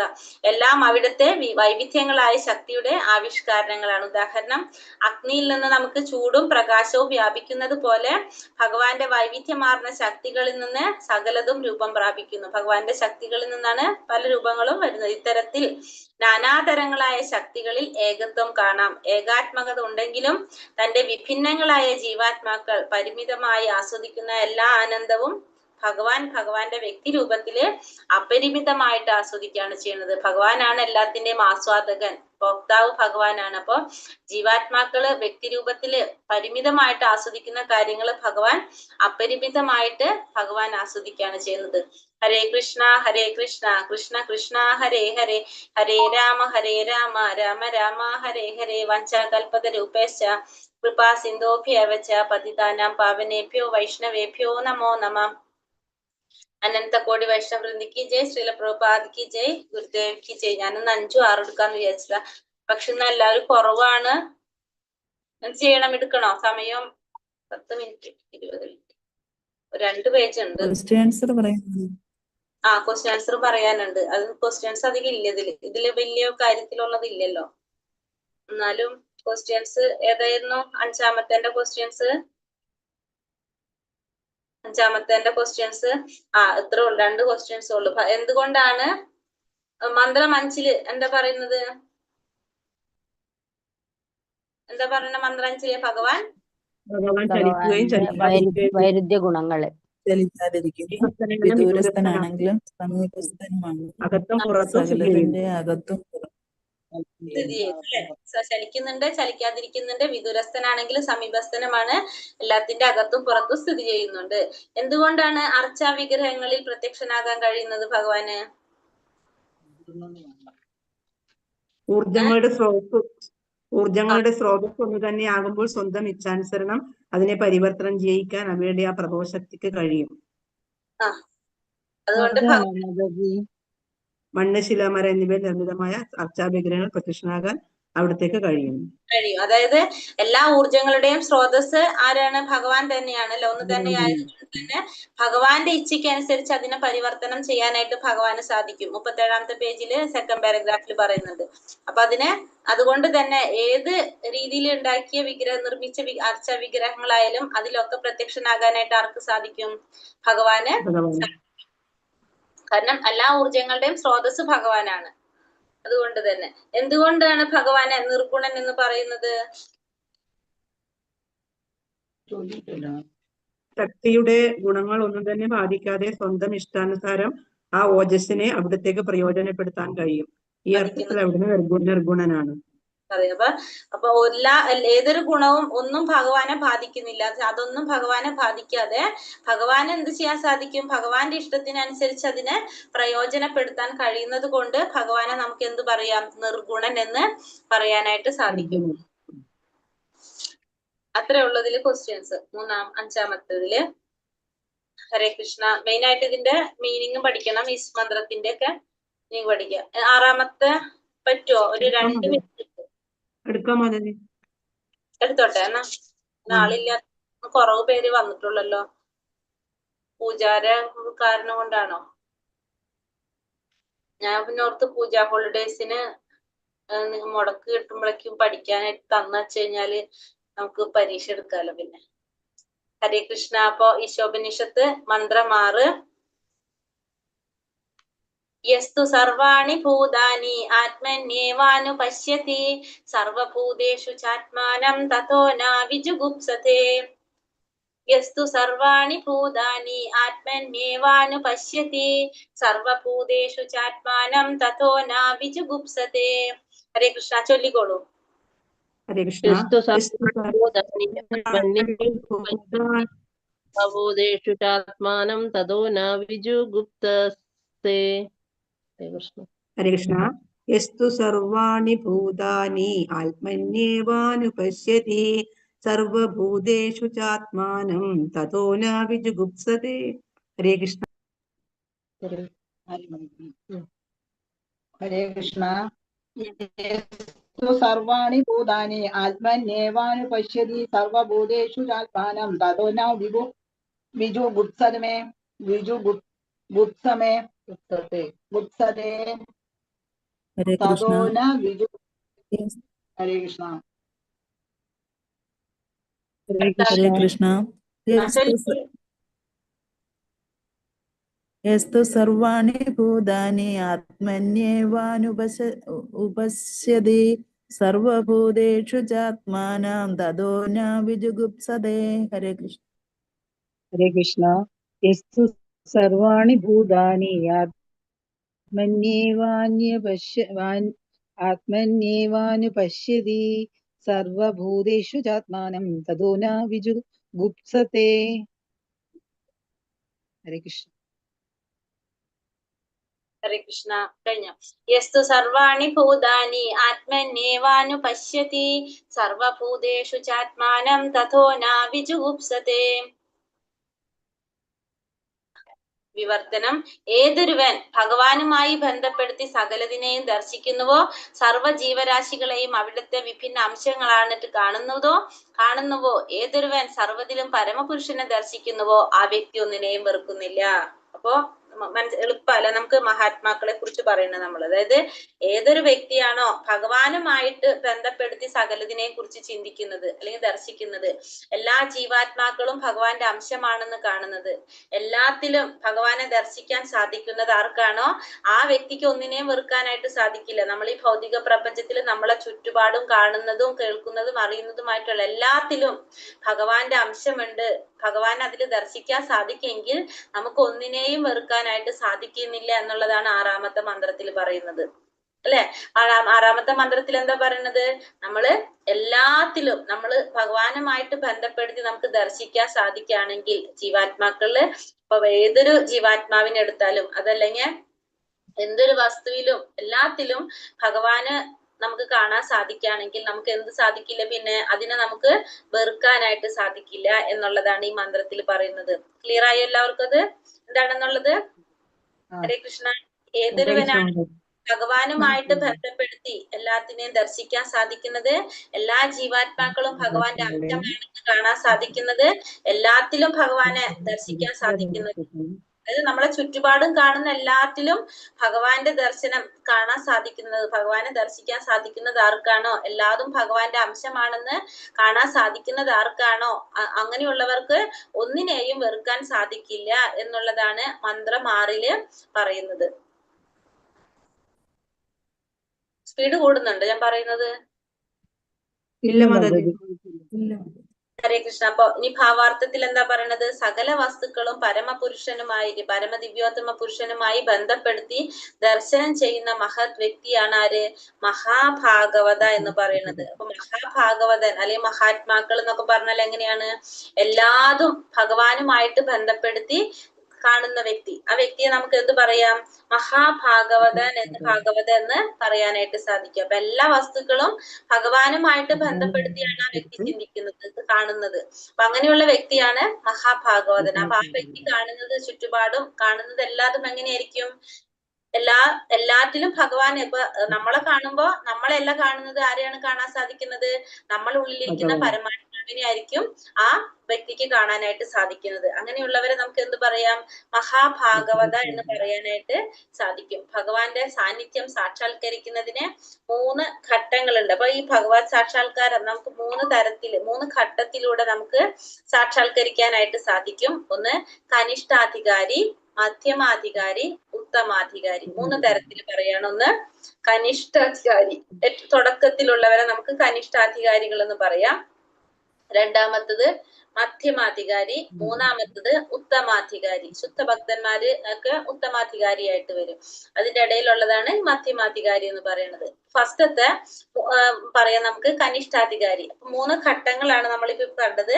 ഭഗവാന്റെ സാന്നിധ്യം സാക്ഷാത്കരിക്കുന്നതിന് 3 ഘട്ടങ്ങൾ നമുക്ക് പറയണം. അപ്പൊ ഓരോരുത്തരുടെ ലെവൽ അനുസരിച്ചാണ് അത് വരുന്നത്. അപ്പൊ നമുക്ക് നോക്കാം. കനിഷ്ഠാധികാരി എന്ന് പറയുന്നത് സാക്ഷാത്കാരത്തിന്റെ ഏറ്റവും താഴ്ന്ന പടിയാണ് എന്ത്? കനിഷ്ഠാധികാരി. അയാൾ സ്വന്തം മതവിശ്വാസം അനുസരിച്ച് ക്ഷേത്രത്തിലോ പള്ളിയിലോ ചെന്ന് ആരാധന നടത്തുന്നു. സ്വന്തം മതപ്രമാണം അനുസരിച്ച് ആരാധന നടത്തുന്നു. അപ്പൊ ഒന്നാമത്തെ പറയുന്നത് ഏതാണ്? കനിഷ്ഠാധികാരിയെ കുറിച്ചാണ് പറയുന്നത്. അപ്പൊ കനിഷ്ഠാധികാരികൾ എങ്ങനെയാണ്? ഏറ്റവും ഫസ്റ്റത്ത് തുടങ്ങുന്നത്, അതായത് തുടക്കത്തിലുള്ളവര്, നമ്മളിപ്പോ കൃഷ്ണാവബോധത്തിൽ വരുന്ന ആദ്യമായിട്ട് വരുന്നവരൊക്കെ നമുക്ക് എന്ത് പറയാം? കനിഷ്ഠാധികാരികൾ എന്ന് പറയാനായിട്ട് സാധിക്കും. അവര് സ്വന്തം മതവിശ്വാസം അനുസരിച്ച് ക്ഷേത്രത്തിലും പള്ളിയിലും ഒക്കെ ചെന്ന് എന്താണ് നമ്മളെ മതപ്രമാണം അനുസരിച്ച് നമ്മൾ ആരാധന നടത്തും. അവരെ ധാരണ എപ്പോഴും എന്തായിരിക്കും? ഭഗവാന്റെ സാന്നിധ്യം എവിടെ മാത്രമാണുള്ളത്? ആരാധനാ സ്ഥലത്തൊഴികെ വേറൊരു സ്ഥലത്തും ഭഗവാന്റെ സാന്നിധ്യം ഉണ്ടെന്ന് അവര് കരുതുന്നില്ല. അവിടെ ഒന്നും ഭഗവാൻ ഇല്ല. ഭഗവാൻ എവിടെ മാത്രം ഉള്ളത്? ആരാധനാ സ്ഥലത്ത് മാത്രം, അമ്പലത്തിൽ മാത്രമാണ് ഭഗവാൻ ഉള്ളതെന്ന് അവര് കരുതാണ് ചെയ്യുന്നത്. ഭക്തിയുടെ സേവനത്തിൽ ഒരാൾ ഏത് തലത്തിലായിരിക്കുന്നുവോ ഭഗവാനെ സാക്ഷാത്കരിച്ചിരിക്കുന്നു എന്ന് അയാൾക്ക് അപ്പൊ അത് വായിച്ചോളാം ഒരു പാരഗ്രാഫ് ഒന്ന്. ഭാവാർത്ഥം. സകല വസ്തുക്കളെയും പരമദിവ്യോത്തമ പുരുഷനുമായി ബന്ധപ്പെടുത്തി ദർശനം ചെയ്യുന്ന ഒരു മഹത് വ്യക്തിയാണ് മഹാഭാഗവത എന്നറിയപ്പെടുന്നത്. ഭഗവാന്റെ സാന്നിധ്യം സാക്ഷാത്കരിക്കുന്നതിന് 3 ഘട്ടങ്ങളുണ്ട്. കനിഷ്ഠാധികാരി എന്നത് സാക്ഷാത്കാരത്തിന്റെ ഏറ്റവും താഴ്ന്ന പടിയാണ്. അയാൾ സ്വന്തം മതവിശ്വാസം അനുസരിച്ച് ക്ഷേത്രത്തിലോ പള്ളിയിലോ ചെന്ന് സ്വന്തം മതപ്രമാണം അനുസരിച്ച് ആരാധന നടത്തുന്നു. അത്തരം ഭക്തൻ ആരാധനാ സ്ഥലത്തൊഴികെ മറ്റൊരു സ്ഥലത്തും ഭഗവാൻ സന്നിഹിതനല്ലെന്ന് കരുതുന്നു. ഭക്തിയോ സേവനത്തിൽ ഒരാൾ ഏതു തലത്തിലെത്തിയിരിക്കുന്നുവെന്നോ ഭഗവാനെ സാക്ഷാത്കരിച്ചവരാണെന്നോ അയാൾക്ക് നിശ്ചയമില്ല. അത്തരം ഭക്തന്മാർ പതിവനുസരിച്ചുള്ള രീതി അനുവർത്തിക്കുന്നു. ഒരു തരത്തിലുള്ള ഭക്തി മറ്റൊന്നിനേക്കാൾ മെച്ചപ്പെട്ടതാണെന്ന് പറഞ്ഞ് ചിലപ്പോൾ അവർ കലഹിക്കുന്നു. ഈ കനിഷ്ഠാധികാരികൾ വാസ്തവത്തിൽ ഭൗതിക സീമകളെ അതിലംഘിച്ച് ആത്മീയ തലത്തിലെത്താൻ ശ്രമിക്കുന്ന ഭൗതിക ഭക്തന്മാരാണ്. ഹരേ കൃഷ്ണ. മാതാജി. അപ്പൊ ഈ കനിഷ്ഠാധികാരി എന്ന് പറഞ്ഞപ്പോ നമ്മളൊക്കെ ആരാണ്? കനിഷ്ഠാധികാരികളായിരുന്നു ശരിക്കും അല്ലെ? തുടക്കത്തിൽ വരുമ്പോ എല്ലാവരും ആര് തന്നെയാണ്? ഫസ്റ്റ് കൃഷ്ണാവതാരത്തെ കുറിച്ച് നമ്മൾ അറിയുന്നത് വരെ നമ്മൾ എല്ലാവരും കനിഷ്ഠാധികാരികൾ തന്നെയാണ്. അപ്പൊ കനിഷ്ഠാധികാരി എന്ന് വെച്ചാൽ ഏറ്റവും താഴ്ന്ന സ്റ്റെപ്പാണ് അത്. അതിൽ നിന്നാണ് പതുക്കെ പതുക്കെ നമ്മൾ മനസ്സിലാക്കി നമ്മൾ എവിടേക്ക് എത്തുന്നത്, മുകളിലേക്ക് എത്തുന്നത്. അപ്പൊ സാധാരണ നമ്മൾ എന്താ ചെയ്യുന്നത്, നമ്മുടെ മതവിശ്വാസം അനുസരിച്ച് നമ്മൾ ക്ഷേത്രത്തിൽ പോകും, ക്ഷേത്രത്തിൽ പോയിട്ട് ആരാധന നടത്തി നമ്മളുടെ ആ ഒരു രീതിക്ക് അനുസരിച്ച് നമ്മൾ ആരാധന നടത്തണം. അപ്പൊ നമ്മുടെ ധാരണ എന്താണ്, ഭഗവാൻ എവിടെയാണുള്ളത്, ആരാധനാ സ്ഥലത്ത് മാത്രമേ ഭഗവാൻ ഉള്ളൂ എന്ന് നമ്മൾ ചിന്തിക്കുകയാണ് ചെയ്യുന്നത്. പിന്നെ വേറെ പിന്നെ അത് മാത്രല്ല, നമുക്ക് എന്ത് മനസ്സിലാകുന്നില്ല, ഒരു ശരിക്കുള്ള ഒരു ഭക്തനെ കുറിച്ചോ അല്ലെങ്കിൽ ഒരു എന്താണ് പറയാ, അതൊന്നും മനസ്സിലാക്കാനായിട്ട് സാധിക്കില്ല.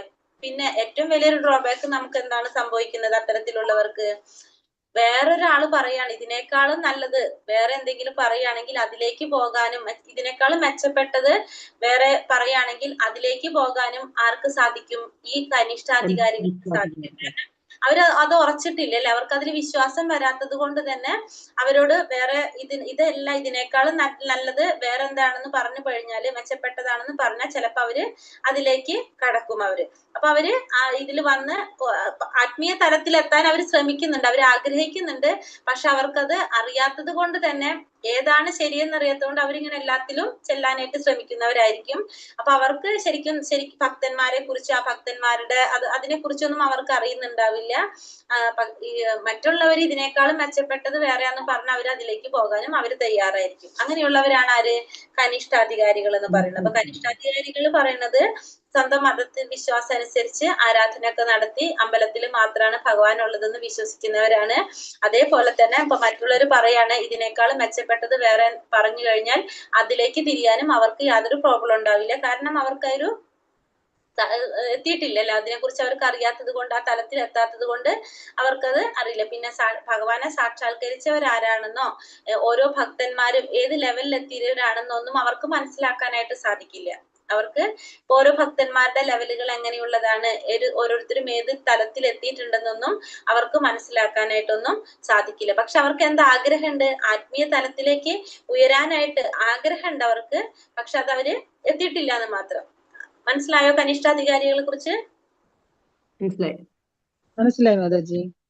രണ്ടാം ഘട്ടത്തിൽ ഇനി രണ്ടാമത്തെ പറയുന്നത് സാക്ഷാത്കാരത്തിന്റെ രണ്ടാമത്തെ സ്റ്റെപ്പാണ് എന്ത്, മധ്യമാധികാരികള്. ഇത്തരം ഭക്തന്മാർ 4 വിഭാഗം സത്തകൾ തമ്മിലുള്ള വ്യത്യാസം മനസ്സിലാക്കുന്നു. അപ്പോ 4 വിഭാഗം സത്തകൾ എന്തൊക്കെയാണ് നമുക്ക് അറിഞ്ഞിരിക്കാം. അപ്പൊ രണ്ടാമത്തെ ഘട്ടത്തിലുള്ളവരാണ് ആര്, മധ്യമാധികാരികൾ. അപ്പൊ മധ്യമാധികാരികള് കനിഷ്ഠാധികാരികളെക്കാൾ ഉയർന്നവരായിരിക്കും, ഉത്തമാധികാരികളെക്കാൾ താഴ്ന്നുള്ളവരായിരിക്കും ആര്, മധ്യമാധികാരികള്. ആ പാരഗ്രാഫ് അടുത്തത് വായിച്ചോളൂ. സാക്ഷാത്കാരത്തിന്റെ രണ്ടാം ഘട്ടത്തിൽ എത്തിയവരെ. ഹരേ കൃഷ്ണ. സാക്ഷാത്കാരത്തിന്റെ രണ്ടാം ഘട്ടത്തിലെത്തിയവരെ മധ്യമാധികാരികൾ എന്ന് വിളിക്കുന്നു. ഇത്തരം ഭക്തർ 4 വിഭാഗം സത്തകൾ തമ്മിലുള്ള വ്യത്യാസം മനസ്സിലാക്കുന്നു. 1 ഭഗവാൻ, 2 ഭഗവത് ഭക്തന്മാർ, 3 പരമപുരുഷജ്ഞാനമില്ലാത്ത നിഷ്കളങ്കർ, 4 ഭഗവാനിൽ വിശ്വാസമില്ലാത്ത ഭക്തിയുടെ സേവനത്തെ വെറുക്കുന്ന നാസ്തികർ എന്നിവരെ മധ്യമാധികാരികൾ ഈ 4 തരം വ്യക്തികളോടും വ്യത്യസ്തമായി പെരുമാറുന്നു. അയാൾ ഭഗവാനെ പ്രേമഭാജനമായി കരുതി ആരാധിക്കുന്നു, ഭക്തന്മാരുമായി സഹൃദം പുലർത്തുന്നു, നിഷ്കളങ്കരായവർക്ക് ഈശ്വരജ്ഞാനം നൽകി അവരിൽ സുപ്തമായ ഈശ്വര പ്രേമത്തെ പുനരുജ്ജീവിപ്പിക്കാൻ ശ്രമിക്കുന്നു. പക്ഷേ ഭഗവാന്റെ നാമത്തെ പോലും അവജ്ഞയോടെ കാണുന്ന നാസ്തികനെ സമീപിക്കുന്നില്ല. ഹരേ കൃഷ്ണ. ഹരേ കൃഷ്ണ മാതാജി. അപ്പൊ ഇവിടെ എന്താ പറഞ്ഞത്, രണ്ടാമത്തെ വിഭാഗം നമ്മൾ പറഞ്ഞത് മധ്യമാധികാരികൾ അല്ലെ. മധ്യമാധികാരികളുടെ പ്രത്യേകത എന്താണ്, അവര് കനിഷ്ഠാധികാരികളെക്കാളും ഉയർന്നവരായിരിക്കും. അവർക്ക് എന്ത് മനസ്സിലാക്കാനായിട്ട് സാധിക്കും, വ്യത്യാസം മനസ്സിലാക്കാനായിട്ട് സാധിക്കും. ഓരോ വിഭാഗത്തിലുള്ളവർ ആരൊക്കെയാണ്, ഭഗവാനെ കുറിച്ച്, ഭഗവാന്റെ ഭക്തന്മാര് ആരൊക്കെയാണെന്ന്, പിന്നെ ഭഗവാന്റെ പരമപുരുഷ ജ്ഞാനമില്ലാത്ത നിഷ്കളങ്കരായിട്ടുള്ള അവരാരൊക്കെയാണ്, ഭഗവാനിൽ വിശ്വാസം ഇല്ലാത്തവർ ആരൊക്കെയാണെന്ന് മനസ്സിലാക്കാനായിട്ട് സാധിക്കും. മാത്രമല്ല ഈ 4 കൂട്ടരോടും ഓരോന്നിനനുസരിച്ച് അതിനനുസരിച്ച് പെരുമാറാനും ആർക്ക് സാധിക്കും, ഈ മധ്യമാധികാരികൾക്ക് സാധിക്കും. അപ്പൊ മധ്യമാധികാരികൾക്ക് എന്താണ് ഓരോ വിഭാഗത്തിലുള്ളവരെ തമ്മിലുള്ള വ്യത്യാസം മനസ്സിലാക്കാനായിട്ട് സാധിക്കും. കനിഷ്ഠാധികാരികൾക്ക് അതറിയില്ല, പക്ഷെ മധ്യമാധികാരികൾക്ക് അത് മനസ്സിലാക്കാനായിട്ട് സാധിക്കും. മാത്രമല്ല ഓരോരുത്തരോടും അതനുസരിച്ച് പെരുമാറാനും ആർക്ക് സാധിക്കും? വ്യത്യസ്തമായിട്ട് ഓരോരുത്തരോടും ഓരോ വിഭാഗത്തിലുള്ളവരോടും അതിനനുസരിച്ച് പെരുമാറാനായിട്ട് ഈ മധ്യമാധികാരികൾക്ക് സാധിക്കും. പിന്നെ അവരെന്താണ് ചെയ്യുന്നത്? അവര് ഭഗവാനെ പ്രേമഭാജനമായിട്ട് കരുതി അവര് ഭഗവാനെ ആരാധിക്കുന്നവരായിരിക്കും. അവര് ഭക്തന്മാരുമായിട്ട് സൗഹൃദം പുലർത്തുന്നതുമായിരിക്കും അവര്. പിന്നെ ഈശ്വരജ്ഞാനം നൽകി അവരിൽ സുപ്തമായ ഈശ്വര പ്രേമത്തെ പുനരുജ്ജീവിക്കാനും അവർ ശ്രമിക്കും. പിന്നെ അവരെന്താ ചെയ്യുന്നത്? അവർക്ക് നമ്മൾ പറഞ്ഞില്ല, അതില് ജ്ഞാനം നേടാത്തവരുണ്ട് അവര്. അപ്പൊ അങ്ങനെയുള്ളവർക്ക് അവരെന്ത് ചെയ്യും? ഈശ്വര പ്രേമത്തെ പുനരുജ്ജീവിപ്പിക്കാൻ ശ്രമിക്കുന്ന മറ്റുള്ളവരിലേക്ക് അവരിലേക്ക് എത്തിക്കാനായിട്ട് അവർ ശ്രമിക്കും. ഭഗവാന്റെ നാമത്തെ പോലും അവജ്ഞയോടെ കാണുന്ന നാസ്തികരെ പക്ഷെ അവർ സമീപിക്കില്ല. അവര് അല്ലാത്തവർക്ക്, ഇപ്പൊ നിഷ്കളങ്കരായവർക്കൊക്കെ എന്താണ് ഭഗവാനെ കുറിച്ച് പറഞ്ഞ് മനസ്സിലാക്കി കൊടുത്തു കഴിഞ്ഞാൽ അവരതിലേക്ക് കൊണ്ടുവരാൻ സാധിക്കുന്നവർക്ക് അറിയാം. അപ്പൊ അവർ അതിനു വേണ്ടി ശ്രമിക്കും. പക്ഷെ ആരടുത്ത് പോകില്ല? അവര് ഭഗവാന്റെ നാമത്തെ അവജ്ഞയോടെ കാണുന്ന നാസ്തികരെ അവർ സമീപിക്കുന്നില്ല. അല്ലാത്തവരെ പുനരുജ്ജീവിപ്പിക്കാനായിട്ട് അവര് ശ്രമിക്കും. ക്ലിയർ ആയോ? അതിപ്പം രണ്ടാമത്തത് മധ്യമാധികാരി. ഇനി മൂന്നാമത്തത് ഉത്തമാധികാരി. ഇനി ഉത്തമാധികാരി എന്ന് പറയുന്നത് മധ്യമാധികാരിയേക്കാൾ ഉയർന്ന നിലയിലുള്ളവരാണ് ആര്? ഉത്തമാധികാരികള്. അവൻ എല്ലാം ഭഗവാനുമായിട്ട് ബന്ധപ്പെടുത്തി. ഉത്തമാധികാരികൾ എന്താണ്? എല്ലാം ഭഗവാനുമായിട്ട് ബന്ധപ്പെടുത്തി ദർശിക്കുന്നവരാണ് ഉത്തമാധികാരികള്. ആ പാരഗ്രാഫ് വായിക്കാം നമുക്ക്. ഹരേ കൃഷ്ണ. വായിച്ചോളത്. ഹരേ കൃഷ്ണ. മധ്യമാധികാരിയേക്കാൾ ഉയർന്ന നിലയിലാണ് ഉത്തമാധികാരികൾ. അവനെല്ലാം ഭഗവാനുമായി ബന്ധപ്പെട്ട് ദർശിക്കുന്നു. അത്തരം ഒരു ഭക്തൻ നാസ്തികനെന്നോ ആസ്തികനെന്നോ ഉള്ള ഭേദമില്ലാതെ എല്ലാവരെയും ഈശ്വരന്റെ ഭാഗങ്ങളായി ദർശിക്കുന്നു. അപാരജ്ഞാനിയായ ഒരു ബ്രാഹ്മണനും ഒരു ശ്വാവും തമ്മിൽ സാരവത്തായ വ്യത്യാസമില്ലെന്ന് അറിയുന്നു. കാരണം രണ്ടുപേരും പരമപുരുഷന്റെ സൂക്ഷ്മാംശങ്ങളാണ്. മുൻജന്മ കർമ്മങ്ങൾക്കനുസരിച്ച് അവർ ഭിന്ന ശരീരങ്ങളിൽ വർത്തിക്കുന്നുവെന്നേയുള്ളൂ. ബ്രാഹ്മണന് കുടികൊള്ളുന്ന ഭഗവത് അംശമായ ജീവാത്മാവ് തനിക്ക് ഈശ്വരൻ നൽകിയ സ്വാതന്ത്ര്യം ദുർവിനിയോഗം ചെയ്തില്ലെന്നും നായയിൽ കുടികൊള്ളുന്ന ഈശ്വരാംശം തന്റെ സ്വാതന്ത്ര്യം ദുർവിനിയോഗം ചെയ്തതിനാൽ പ്രകൃതി നിയമങ്ങൾ അവനെ നായയുടെ ശരീരത്തിൽ അകപ്പെടുത്തി ശിക്ഷിക്കുകയാണ് എന്നും ഉത്തമാധികാരി അറിയുന്നു. ഹരേ കൃഷ്ണ മാതാജി. അപ്പൊ ഇവിടെ എന്താ പറഞ്ഞത്? ഉത്തമാധികാരി എന്ന് പറയുന്നത് ഇപ്പൊ മധ്യമാധികാരിയിൽ നമ്മൾ കണ്ടു 4 കൂട്ടർ അല്ലെ? ഭഗവാനെ അല്ലെങ്കിൽ ഭഗവാന്റെ ഭക്തന്മാര്, അല്ലെങ്കിൽ ഭഗവാന്റെ ജ്ഞാനം നേടാത്ത നിഷ്കളങ്കര്, പിന്നെ ഭഗവാനിൽ വിശ്വസിക്കാത്തവര്. ഈ 4 കൂട്ടരെ മനസ്സിലാക്കാൻ മധ്യമാധികാരിക്ക് സാധിക്കും. അതില് മധ്യമാധികാരി എന്താണ്? വിശ്വാസം ഇല്ലാത്തവരടുത്ത് മധ്യമാധികാരി സമീപിക്കുന്നില്ല. അല്ലാത്തവർക്ക് ഭഗവാന്റെ ജ്ഞാനം പറഞ്ഞു കൊടുത്ത് അവരെ അതിലേക്ക് എത്തിക്കാനായിട്ട് മധ്യമാധികാരി ശ്രമിക്കും. പക്ഷെ ഉത്തമാധികാരി എങ്ങനെയാണ്? ഉത്തമാധികാരി എല്ലാം ഭഗവാനുമായിട്ട് ബന്ധപ്പെടുത്തിയാണ് കാണുന്നത്. ആ ഉത്തമാധികാരി എന്താണ് പറഞ്ഞത്? ഒരു ബ്രാഹ്മണനെയും ഒരു ശാവിനെയും എല്ലാത്തിനെയും ഒരേപോലെ കാണാനായിട്ട് സാധിക്കും. കാരണം എങ്ങനെയാണ്? കഴിഞ്ഞ ജന്മത്തില് അത് പ്രയോജനപ്പെടുത്തിയത് കൊണ്ടാണ് ഒരു വ്യക്തി ബ്രാഹ്മണനാകുന്നതും, അത് പ്രയോജനപ്പെടുത്താത്തത് കൊണ്ടാണ് ഒരു ജീവാത്മാവിന് ശരീരം സ്വീകരിക്കേണ്ടി വരുന്നത്, ഒരു നായയുടെ ശരീരം സ്വീകരിക്കേണ്ടതായി വരുന്നത് എന്നും ആർക്കറിയാം? ആ ഉത്തമാധികാരിക്ക് അറിയാനായിട്ട് സാധിക്കും. അല്ലെ? നമുക്കറിയാം നമ്മുടെ മനുഷ്യജന്മം എന്ന് പറയുന്നത് ഏറ്റവും ശ്രേഷ്ഠമായ ജന്മമാണ്. ഇത്രയും നമ്മൾ ജന്മങ്ങൾ 84 ലക്ഷം ജീവാത്മകളിൽ 80 ലക്ഷം 4 ലക്ഷം മനുഷ്യരെ മാറ്റിയല്ലേ ഈ 80 ലക്ഷത്തിലൂടെ കടന്നിട്ടാണ് നമ്മൾ എവിടേക്ക് എത്തുന്നത്? ഈ ഒരു മനുഷ്യജന്മം നമുക്ക് കിട്ടുന്നത്. അപ്പൊ അതായത് എത്രയോ ജന്മങ്ങൾ നമ്മൾ കഴിഞ്ഞിട്ടാണ് നമുക്ക് എന്തൊരു ജന്മം കിട്ടുന്നത്? ഇത്രയും ശ്രേഷ്ഠമായിട്ടുള്ള ഒരു ജന്മം കിട്ടുന്നത്. എന്തിനാണ് നമുക്ക് മനുഷ്യജന്മം കിട്ടുന്നത്? ആ മനുഷ്യജന്മത്തിലൂടെ മാത്രമേ നമുക്ക് ഭഗവാനെ പ്രാപിക്കാനായിട്ട് സാധിക്കുള്ളൂ. ഭഗവത് സാക്ഷാത്കാരം നേടണമെങ്കിൽ ആ മനുഷ്യജന്മം നമ്മൾ ഉപയോഗപ്പെടുത്തണം. പക്ഷെ എന്നിട്ടും നമ്മൾ അത് ചെയ്യുന്നില്ലെങ്കിൽ കഴിഞ്ഞ ജന്മത്തിൽ നമ്മൾ ചെയ്ത പ്രവൃത്തി തന്നെയാണ് ഈ ജന്മത്തിലും ചെയ്തു പോകുന്നത്. ശരീരം നമുക്ക് മനുഷ്യന്റേത് കിട്ടിയെന്ന് മാത്രമേ ഉള്ളൂ. പക്ഷെ നമ്മൾ കഴിഞ്ഞ ജന്മത്തിൽ ചെയ്യുന്ന കാര്യങ്ങൾ തന്നെ ഈ ജന്മത്തിലും ചെയ്യുന്നു. നമ്മൾ ഭക്ഷണം കഴിക്കുന്നുണ്ട്, നമുക്ക് കുടുംബമുണ്ട്, നമുക്ക് കുട്ടികൾ ഉണ്ടാകുന്നുണ്ട്, എല്ലാ കാര്യങ്ങളും നമ്മൾ കഴിഞ്ഞ ജന്മത്തിലും ചെയ്തിരുന്നു അല്ലെ? നമ്മൾക്ക് തന്നെ അറിയാം, നമ്മളെ മുന്നിൽ കാണുന്ന ഒരു പട്ടിയെ എടുത്താലും അല്ലെങ്കിൽ പൂച്ചയെ എടുത്താലും ഏതൊരു മൃഗത്തെ എടുത്താലും എന്താണ്? ആ മൃഗത്തിനും എന്തുണ്ട്? അതിനും കുട്ടികളുണ്ട്, അതിനും കുടുംബമുണ്ട്, അതിന്റെ കുട്ടികൾക്ക് വേണ്ടി ഭക്ഷണം കൊടുക്കുന്നുണ്ട്, എല്ലാ കാര്യങ്ങളും അതും ചെയ്യുന്നുണ്ട് ഇല്ലേ? നമ്മളും ചെയ്യുന്നുണ്ട്, ഉറങ്ങുന്നുണ്ട്, ഭക്ഷണം കഴിക്കുന്നുണ്ട്, ഇതൊക്കെ. പക്ഷെ നമ്മൾ എന്താ ചെയ്യണത്? നമ്മൾക്ക് ഒത്തിരി ബുദ്ധിയും ബോധമൊക്കെ ഉള്ളത് കൊണ്ട് നമ്മൾ നല്ലൊരു വീടുണ്ടാക്കി അതിന്റെ ഉള്ളിൽ കിടന്നുറങ്ങുന്നു, പട്ടി പുറത്ത് കിടന്നുറങ്ങുന്നു. അത്രയുള്ള വ്യത്യാസം.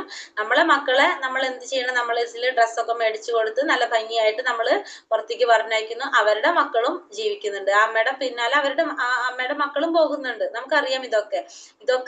എല്ലാ ജന്മത്തിലും ഏതൊരു ജന്മം കിട്ടിയാലും അല്ലെ, മനുഷ്യനല്ലാണ്ട് ജന്മം കിട്ടിയാലും ഇതൊക്കെ എല്ലാവരും ചെയ്യുന്നുണ്ട്.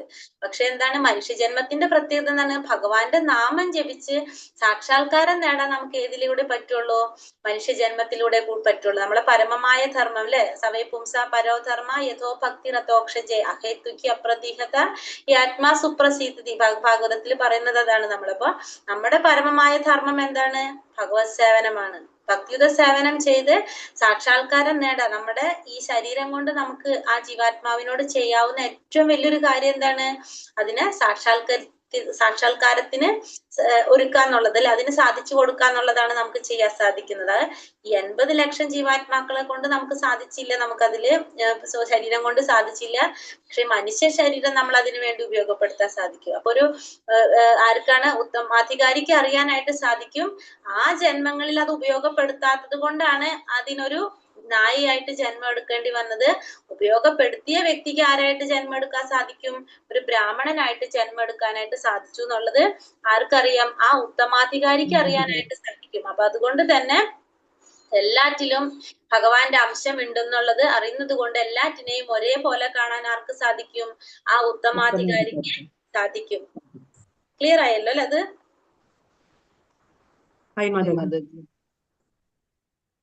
രണ്ടുപേരും പരമപുരുഷന്റെ സൂക്ഷ്മാംശങ്ങളാണ്. മുൻജന്മ കർമ്മങ്ങൾക്കനുസരിച്ച് അവർ ഭിന്ന ശരീരങ്ങളിൽ വർത്തിക്കുന്നുള്ളൂ. അപ്പൊ നമ്മൾ ചെയ്യുന്ന കർമ്മത്തിന്റെ അനുസരിച്ചാണ് നമുക്ക് ആ ശരീരങ്ങൾ സ്വീകരിക്കേണ്ടതായിട്ട് വരുന്നത്. ഭൗതികമായ അപൂർണതയാൽ നഗ്ന നേത്രങ്ങൾക്ക് ഒരു വസ്തുവിനെയും ശരിയായി കാണാൻ സാധിക്കുന്നില്ല. ഉന്നത സ്രോതസ്സുകളിൽ നിന്ന് അറിവ് നേടാതെ ഒരാൾക്ക് ശരിയായ ദർശനം സാധിക്കില്ല. അപ്പൊ നമുക്ക് അറിവ് നേടണമെങ്കിൽ നമ്മൾ എന്ത് ചെയ്യണം? നമ്മള് ഒരു ഗുരുവിലൂടെ നമുക്കായ അറിവ് നേടാനായിട്ട് സാധിക്കുള്ളൂ. നമുക്ക് നമ്മളുടെ ഇഷ്ടത്തിന് നമുക്ക് പഠിച്ച് മനസ്സിലാക്കാനായിട്ട് സാധിക്കില്ല. നമുക്ക് എന്തൊരു കാര്യം അറിയണമെങ്കിൽ എന്ത് വേണം? ആര് വേണം? നമുക്കൊരു ഗുരു വേണം. ഭൗതികമായ അപൂർണമായ നഗ്നനേത്രങ്ങൾ കൊണ്ട് ഒരു വസ്തുവിനെ ശരിയായ രീതിയിൽ കാണാനായിട്ട് നമുക്ക് സാധിക്കില്ല. ഉന്നത സ്രോതസ്സുകളിൽ നിന്ന് അറിവ് നേടാതെ ഒരാൾക്ക് ശരിയായ ദർശനം സാധിക്കില്ല. അപ്പൊ നമുക്ക് എന്ത് വേണം? നമുക്ക് എന്തൊരു കാര്യം അറിയണമെങ്കിലും നമ്മളൊരു ആചാര്യൻ നിന്ന്, ഒരു ഗുരുവിൽ നിന്നായിരിക്കണം നമ്മൾ നേടാനായിട്ട് ശ്രമിക്കേണ്ടത്. അല്ലാതെ നമുക്ക് ഒരിക്കലും നേടുന്ന അറിവ് നമുക്ക് പൂർണ്ണമാകില്ല. കാരണം നമ്മുടെ ഇന്ദ്രിയങ്ങളും നമ്മുടെ എല്ലാം തന്നെ അപൂർണങ്ങളായിട്ടുള്ളതാണ്. നമുക്കൊന്നും മനസ്സിലാക്കാനായിട്ട് സാധിക്കില്ല. ഏറ്റവും ഉന്നതമായ പ്രഭവസ്ഥാനം ഭഗവാനാൽ സ്വയം അരുൾ ചെയ്യപ്പെട്ട വൈദിക ജ്ഞാനം തന്നെയാണ്. അപ്പൊ വൈദിക ജ്ഞാനം, വേദശാസ്ത്രങ്ങൾ എന്ന് പറയുന്നത് എങ്ങനെയാണ്? ഭഗവാനാണ് അത് പറയുന്നത് അല്ലെ, ഭഗവാനാണ് അത് പറഞ്ഞു കൊടുക്കുന്നത്. ആർക്കാണ് ഭഗവാൻ ആദ്യമായിട്ട് അത് പറഞ്ഞു കൊടുക്കുന്നത്? ബ്രഹ്മഹൃദയ ആദ്യ കവിയെ മുഖ്യന്തിയ സൂര്യ അല്ലെ. ഭഗവാൻ ആർക്കാണ് ആദ്യം?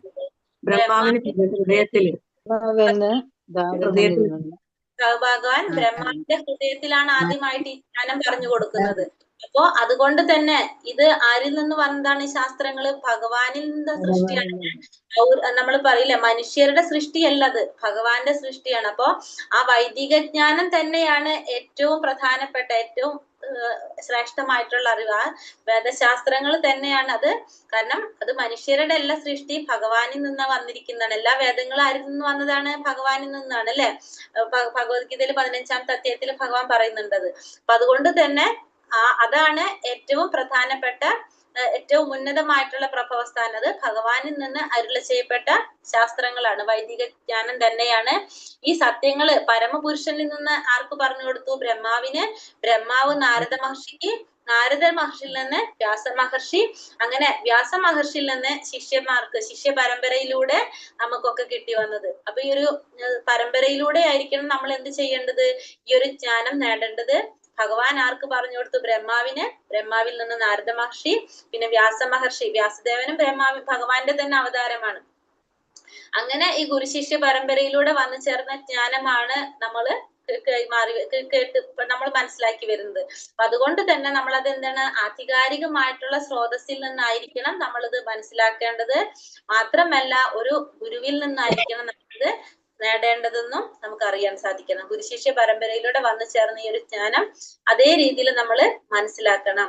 ഇന്നത്തെ കാലത്ത് വേദശാസ്ത്രങ്ങൾക്ക് നിരവധി വ്യാഖ്യാനങ്ങളുണ്ട്. മിക്കവയും വ്യാസദേവന്റെ ഗുരുശിഷ്യ പരമ്പരയിലൂടെ വരുന്നതല്ല. ശ്രീല വ്യാസദേവന്റെ അവസാനത്തേതും പരിപൂർണവും ഉദാത്തവുമായ കൃതി ശ്രീമദ് ഭാഗവതമാണ്. അപ്പോ ഇന്നത്തെ കാലത്ത് നമുക്ക് അറിയാൻ സാധിക്കും, വേദശാസ്ത്രങ്ങൾക്ക് പല തരത്തിലും വ്യാഖ്യാനങ്ങൾ ഉണ്ടാകുന്നുണ്ട് ഇതൊക്കെ.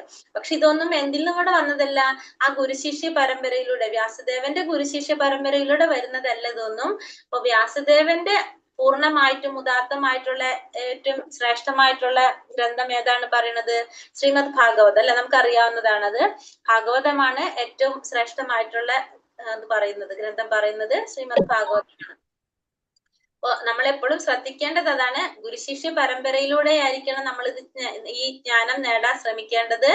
അല്ലാത്ത ജ്ഞാനം നമുക്ക് പരിപൂർണമാണെന്ന് നമുക്ക് അല്ലെങ്കിൽ ആധികാരികമായിട്ടുള്ളതാണെന്ന് നമുക്ക് പറയാനായിട്ട് സാധിക്കില്ല. ഭഗവാൻ സ്വയം അരുൾ ചെയ്തതും വ്യാസദേവൻ ഗ്രന്ഥരൂപത്തിലാക്കിയതുമായ ഭഗവത്ഗീതയും ഉണ്ട്. ഇവയാണ് ഏറ്റവും പ്രധാനപ്പെട്ട ദൃശ്യശാസ്ത്രങ്ങള്. ഭഗവത്ഗീതയും ഭാഗവതവും ഇത് രണ്ടുമാണ് ഏറ്റവും പ്രധാനപ്പെട്ട ഗ്രന്ഥങ്ങൾ പറയുന്നത്. വ്യാസദേവന്റെ ഗുരുശിഷ്യ പരമ്പരയിൽ നിന്ന് ശിക്ഷണം ലഭിക്കാതെ ആരും വേദങ്ങളെ കുറിച്ചുള്ള നിഗമനങ്ങളിൽ എത്തിച്ചേരാൻ ശ്രമിക്കരുത്. അപ്പൊ എല്ലാവരും എന്താണ് പറഞ്ഞത്? ആ വ്യാസദേവന്റെ ആ ഗുരുശിഷ്യ പരമ്പര, ഭഗവാനിൽ നിന്ന് തുടങ്ങുന്ന ആ പരമ്പരയിൽ നിന്ന് ശിക്ഷണം ലഭിക്കാതെ ആരും എന്ത് ചെയ്യരുത്? ഈ വേദങ്ങളെ കുറിച്ചുള്ള നിഗമനങ്ങളിൽ എത്തിച്ചേരാനായിട്ട് ശ്രമിക്കരുത്. നമ്മൾ എന്ത് ചെയ്യണം?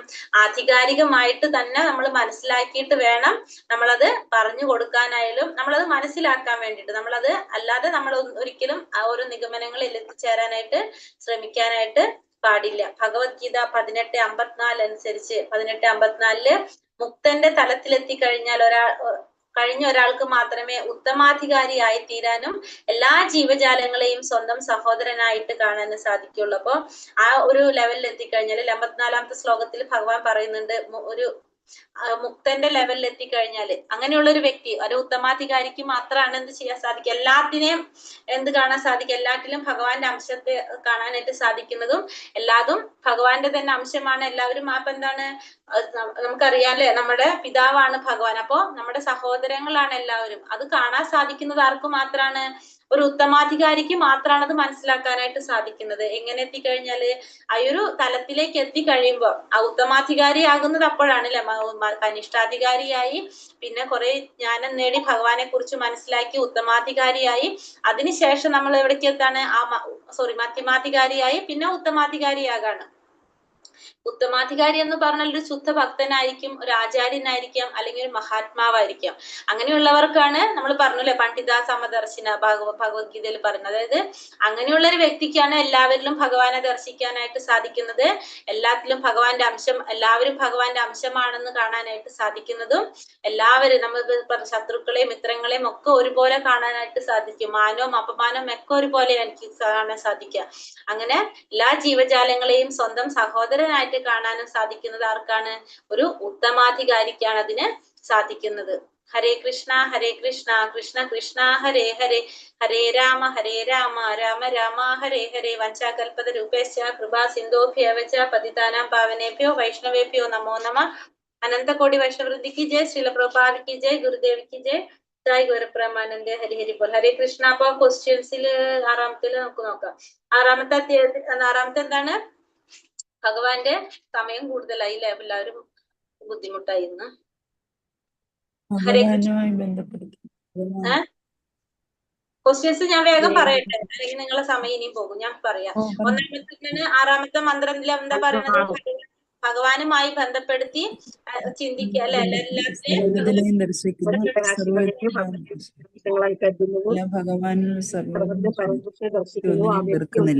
വ്യക്തി ഒന്നിനെ വെറുക്കുന്നില്ല എന്നുള്ളത്. ഭഗവാന്റെ സാന്നിധ്യം സാക്ഷാത്കരിക്കുന്ന 3 ഘട്ടങ്ങൾ ഏതൊക്കെയാണ്? കനിഷ്ഠാധികാരി, അത് പറയണ്ടല്ലോ ഞാനിപ്പോ. കനിഷ്ഠ, ഉത്തമ, മധ്യമാധികാരിയെ കുറിച്ച് അറിയില്ല, ഇപ്പൊ എല്ലാവർക്കും മനസ്സിലായില്ലേ അത്? പിന്നെ ഗുരുപരമ്പരയില് 3 പേര്. ബ്രഹ്മാവ്, നാരദൻ, ഭാഗവത ആരാണ് മഹാഭാഗവത? എല്ലാതും ഭഗവാനുമായിട്ട് സർവവസ്തുക്കളെയും ബന്ധപ്പെടുത്തി ദർശനം ചെയ്യുന്ന പുരുഷോത്തമനുമായി ബന്ധപ്പെടുത്തി ദർശനം നൽകുന്ന മഹത് വ്യക്തിയാണ് മഹാഭാഗവത. മഹാഭാഗവൻ. അത് പിന്നെ ഗുരുപരമ്പരയിൽ 3 പേരാരൊക്കെയാണ്? ആദ്യത്തെ ഭഗവാൻ, പിന്നെ ബ്രഹ്മാവ്, നാരദ മഹർഷി, വ്യാസദേവന്റെ അവസാനത്തെ പരിപൂർണമായിട്ടുള്ള കൃതി ഏതാണ്? ഭാഗവതവും